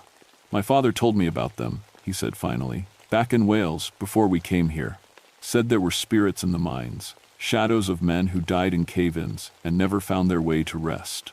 When they started mining coal here in Blackwater Canyon, my father said we brought the shadow dancers with us. That's impossible. Spirits don't follow people across oceans. Don't they?" Grandpa Joe refilled my glass. "Pain follows people. Grief follows people. Why not the things that feed on them?" I wanted to argue, but I kept thinking about those shadows on the rock wall. The way they moved like they were climbing, using techniques I recognized from 40 years of watching human climbers. The call came in the next morning. Another climbing team missing at Blackwater Canyon. This time, it was a local group. People I knew. Sarah Murphy, who ran the climbing guide service in town. Mark Chen, no relation to the dead Lisa, who taught rock climbing at the community college. 3 other climbers, all experienced, all people who knew the canyon like their own backyard. I grabbed my gear and drove out there with a sick feeling in my stomach. Their cars were in the parking area, just like before. But this time, I didn't wait for backup. Something told me I needed to get down there fast. The rappel went smooth until I was about halfway down. That's when I heard the voices. At first, I thought it was echo from above, maybe Jerry calling down to me. But the voices were coming from below, and they weren't speaking English. Welsh words, sung in harmony like a mining song. Old words that reminded me of Grandpa Joe's stories. I looked down and saw them on a ledge about 100 feet below me. Sarah and her team, sitting in a circle, just like the Colorado climbers. But these ones were still alive. I could see them moving. I called out, got no response, and rappelled faster. By the time I reached them, they were unconscious, but breathing. And around them, carved into the rock itself, were patterns I recognized from Grandpa Joe's drawings. Celtic knots and mining symbols, cut deep into stone that should have taken hours to work. But the shadows were moving again. Not random movement this time. They were climbing. Scaling the rock walls with perfect technique, moving from handhold to handhold like expert climbers. Human-shaped shadows that cast no figures, moving with purpose and intelligence. That's when I understood. These weren't just random spirits. These were the shadows of miners who had died learning to navigate vertical spaces, who had become something new in death, something that understood both mining and climbing, something that hunted people who invaded their territory.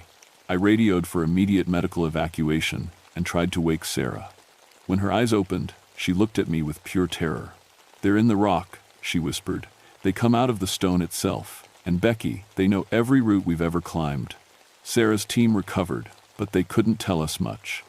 They remembered starting their climb, remembered getting to the first ledge, and then nothing until they woke up arranged in that circle. Medical tests showed no signs of drugs or head trauma.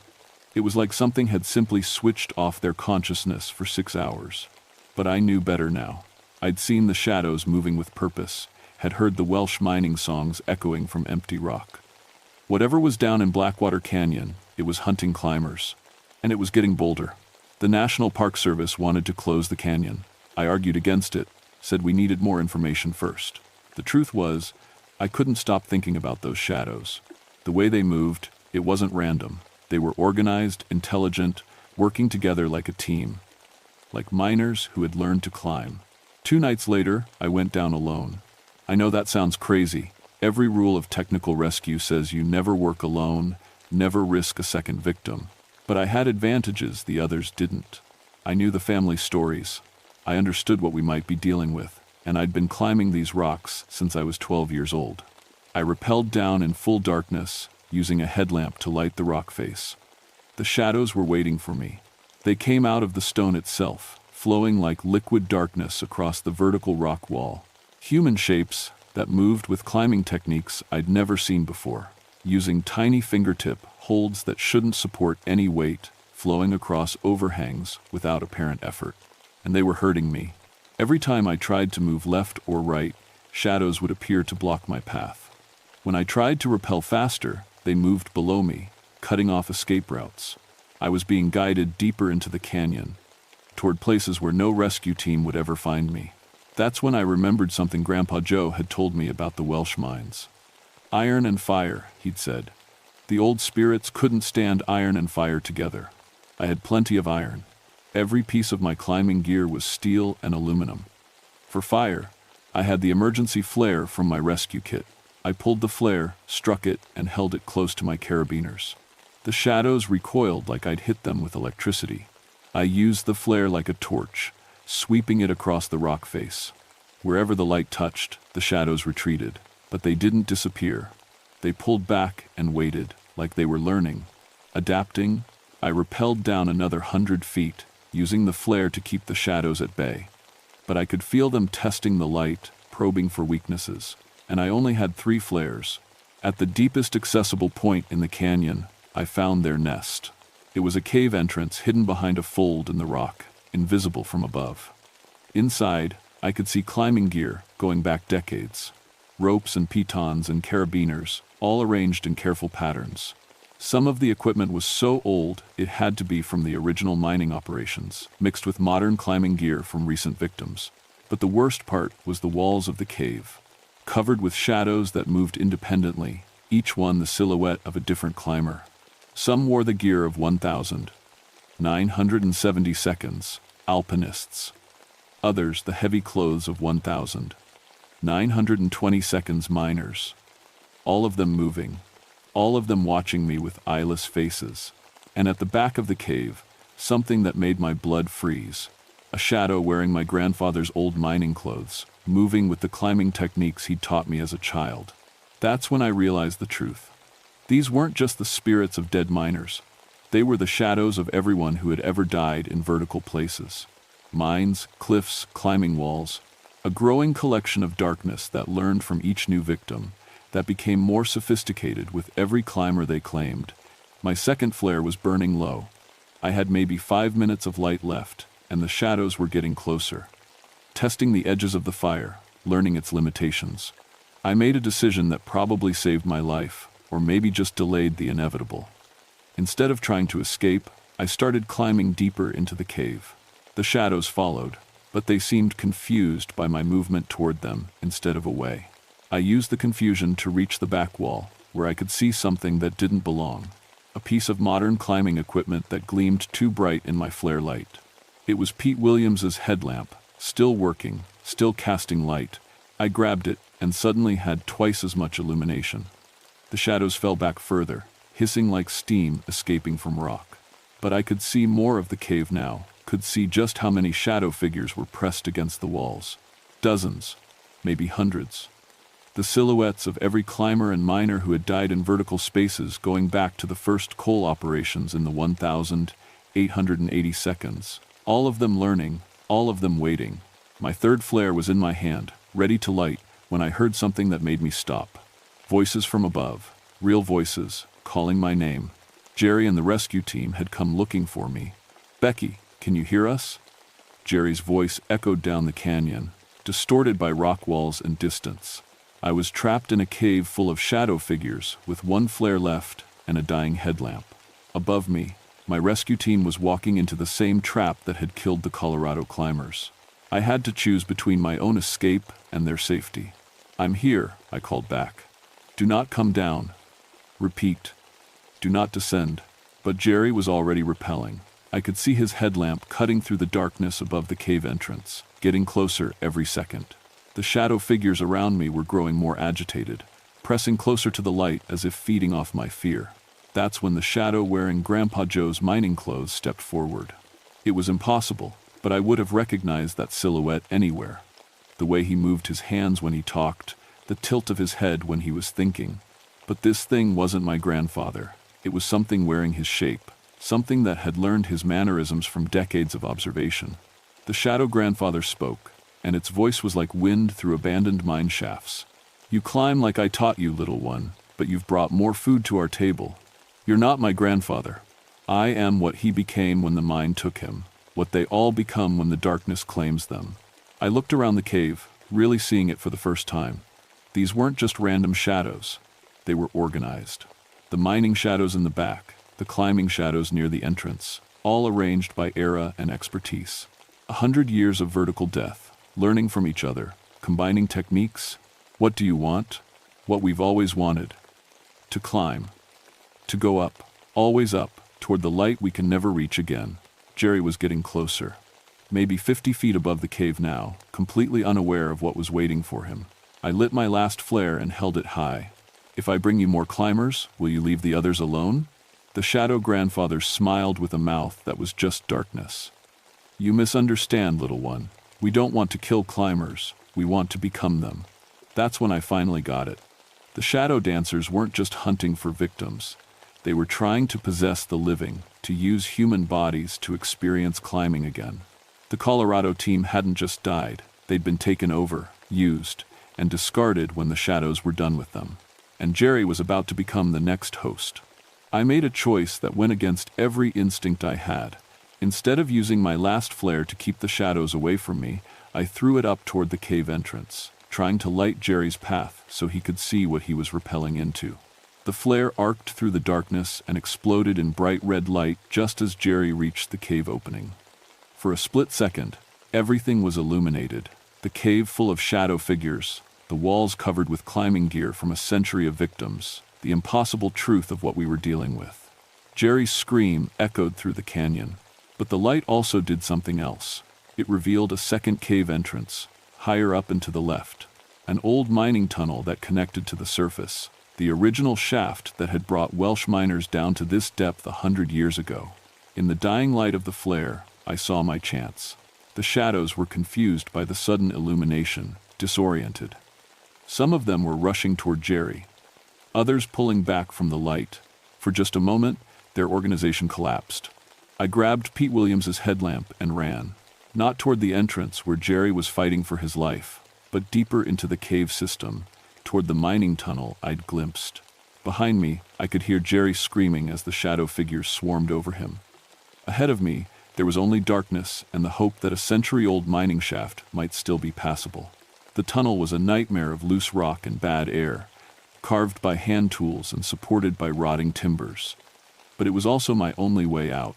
I climbed in complete darkness except for the failing headlamp, feeling my way by touch, following the upward slope that miners had used to haul coal to the surface.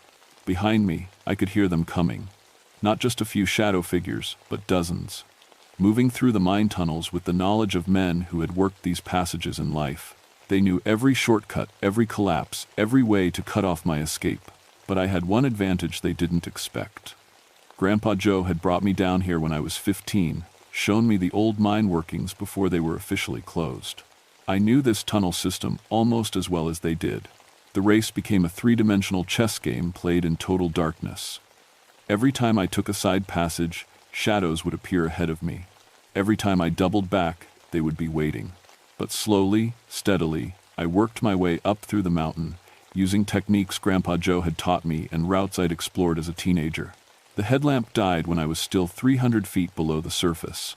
The final climb was pure instinct, hands and feet finding holds in absolute darkness, following the feel of moving air toward the surface. Behind me, the shadow figures were falling back. Not because they couldn't follow, but because they didn't want to get too far from their nest, their collection of climbing gear and stolen techniques. I broke through the old mine entrance just as the sun was coming up over Blackwater Canyon. The entrance was hidden behind brush and fallen timber, invisible unless you knew exactly where to look. I collapsed on the ground and lay there gasping, covered in 100 years of coal dust and limestone grit. That's when I heard the helicopters. The official report said Jerry Martinez died in a climbing accident, equipment failure resulting in a fatal fall. The Colorado climbing team was ruled an accident as well, probably the result of bad weather and poor route planning. Sarah Murphy's team was listed as a group poisoning, possibly from contaminated water. I didn't argue with any of it. Who would believe the truth? But I made sure Blackwater Canyon was closed to technical climbing. Permanently. The official reason was geological instability and recurring safety hazards. The real reason was that some places are too dangerous for human beings, even trained professionals with decades of experience. The shadow dancers are still down there. I know because I've seen them on clear nights, moving across the rock walls like they're practicing, learning, waiting for the next time someone gets careless and ventures too close to their territory. I transferred to a different part of the Park Service, away from technical rescue work. These days I give nature talks to school kids and lead easy hiking tours for tourists. People think I lost my nerve after losing Jerry, and I let them think that. It's easier than explaining the truth. Sometimes climbers ask me about Blackwater Canyon, why it's off limits when the rock quality is so perfect. I tell them the geological surveys show instability, that the liability issues are too great. Most of them accept that and find somewhere else to climb. But occasionally, usually late at night in climbing forums and chat rooms, someone will ask more specific questions. They'll mention seeing shadows that move wrong, hearing Welsh mining songs echoing from empty rock faces, finding old-style pitons in places where no one should have been able to place them. When that happens, I send them a private message with just 4 words. Stay out of canyons. Some listen, others don't. Last month, a team of urban explorers went missing near an abandoned mine shaft in Pennsylvania. The month before that, 3 experienced cavers disappeared in a limestone cave system in Kentucky. The rescue teams found them arranged in circles, their gear positioned in patterns no one could explain. I keep a file of these incidents. Newspaper clippings, missing person reports, official statements from search and rescue teams. The pattern is spreading, moving to vertical places across the country. Mine shafts, canyon systems, cave networks, abandoned quarries. The shadow dancers are expanding their territory. Grandpa Joe died last winter. In his final weeks, he told me more stories about the old country, about spirits that followed Welsh miners to America and learned to adapt to new environments. He said the shadow dancers weren't really evil. They were just trying to climb again, to experience the vertical world they remembered from life. But they didn't understand that borrowing human bodies meant killing human souls. You can't stop them, little one, he said near the end. But you can warn people, make sure the right folks know what's out there. So that's what I'm doing. If you're reading this, if you're someone who spends time in vertical places, climbing, caving, mine exploration, technical rescue, you need to know what's waiting in the deep places. You need to understand that some shadows move on their own, and some darkness has learned to climb. Trust your instincts. If a place feels wrong, if shadows move against the light, if you hear voices singing in languages you don't recognize, get out. Get out fast, and don't look back. And if you absolutely must go into places where miners died, where climbers have disappeared, where the rock walls are carved with symbols no one can explain, bring iron and fire. Bright lights and steel equipment. The old spirits can't stand iron and fire together. But mostly, just stay away from canyons where the shadows dance. My name is Rebecca Thornfield, and I've seen what lives in the vertical places between light and darkness. I'm telling you this because someone needs to know, someone needs to remember. Someone needs to warn the next generation of climbers about what's waiting in the deep places of the world. The shadow dancers are real, they're growing stronger, and they're learning to hunt in more places every year. Don't become another silhouette on their cave walls. Don't let them learn your climbing techniques. Don't feed the shadows.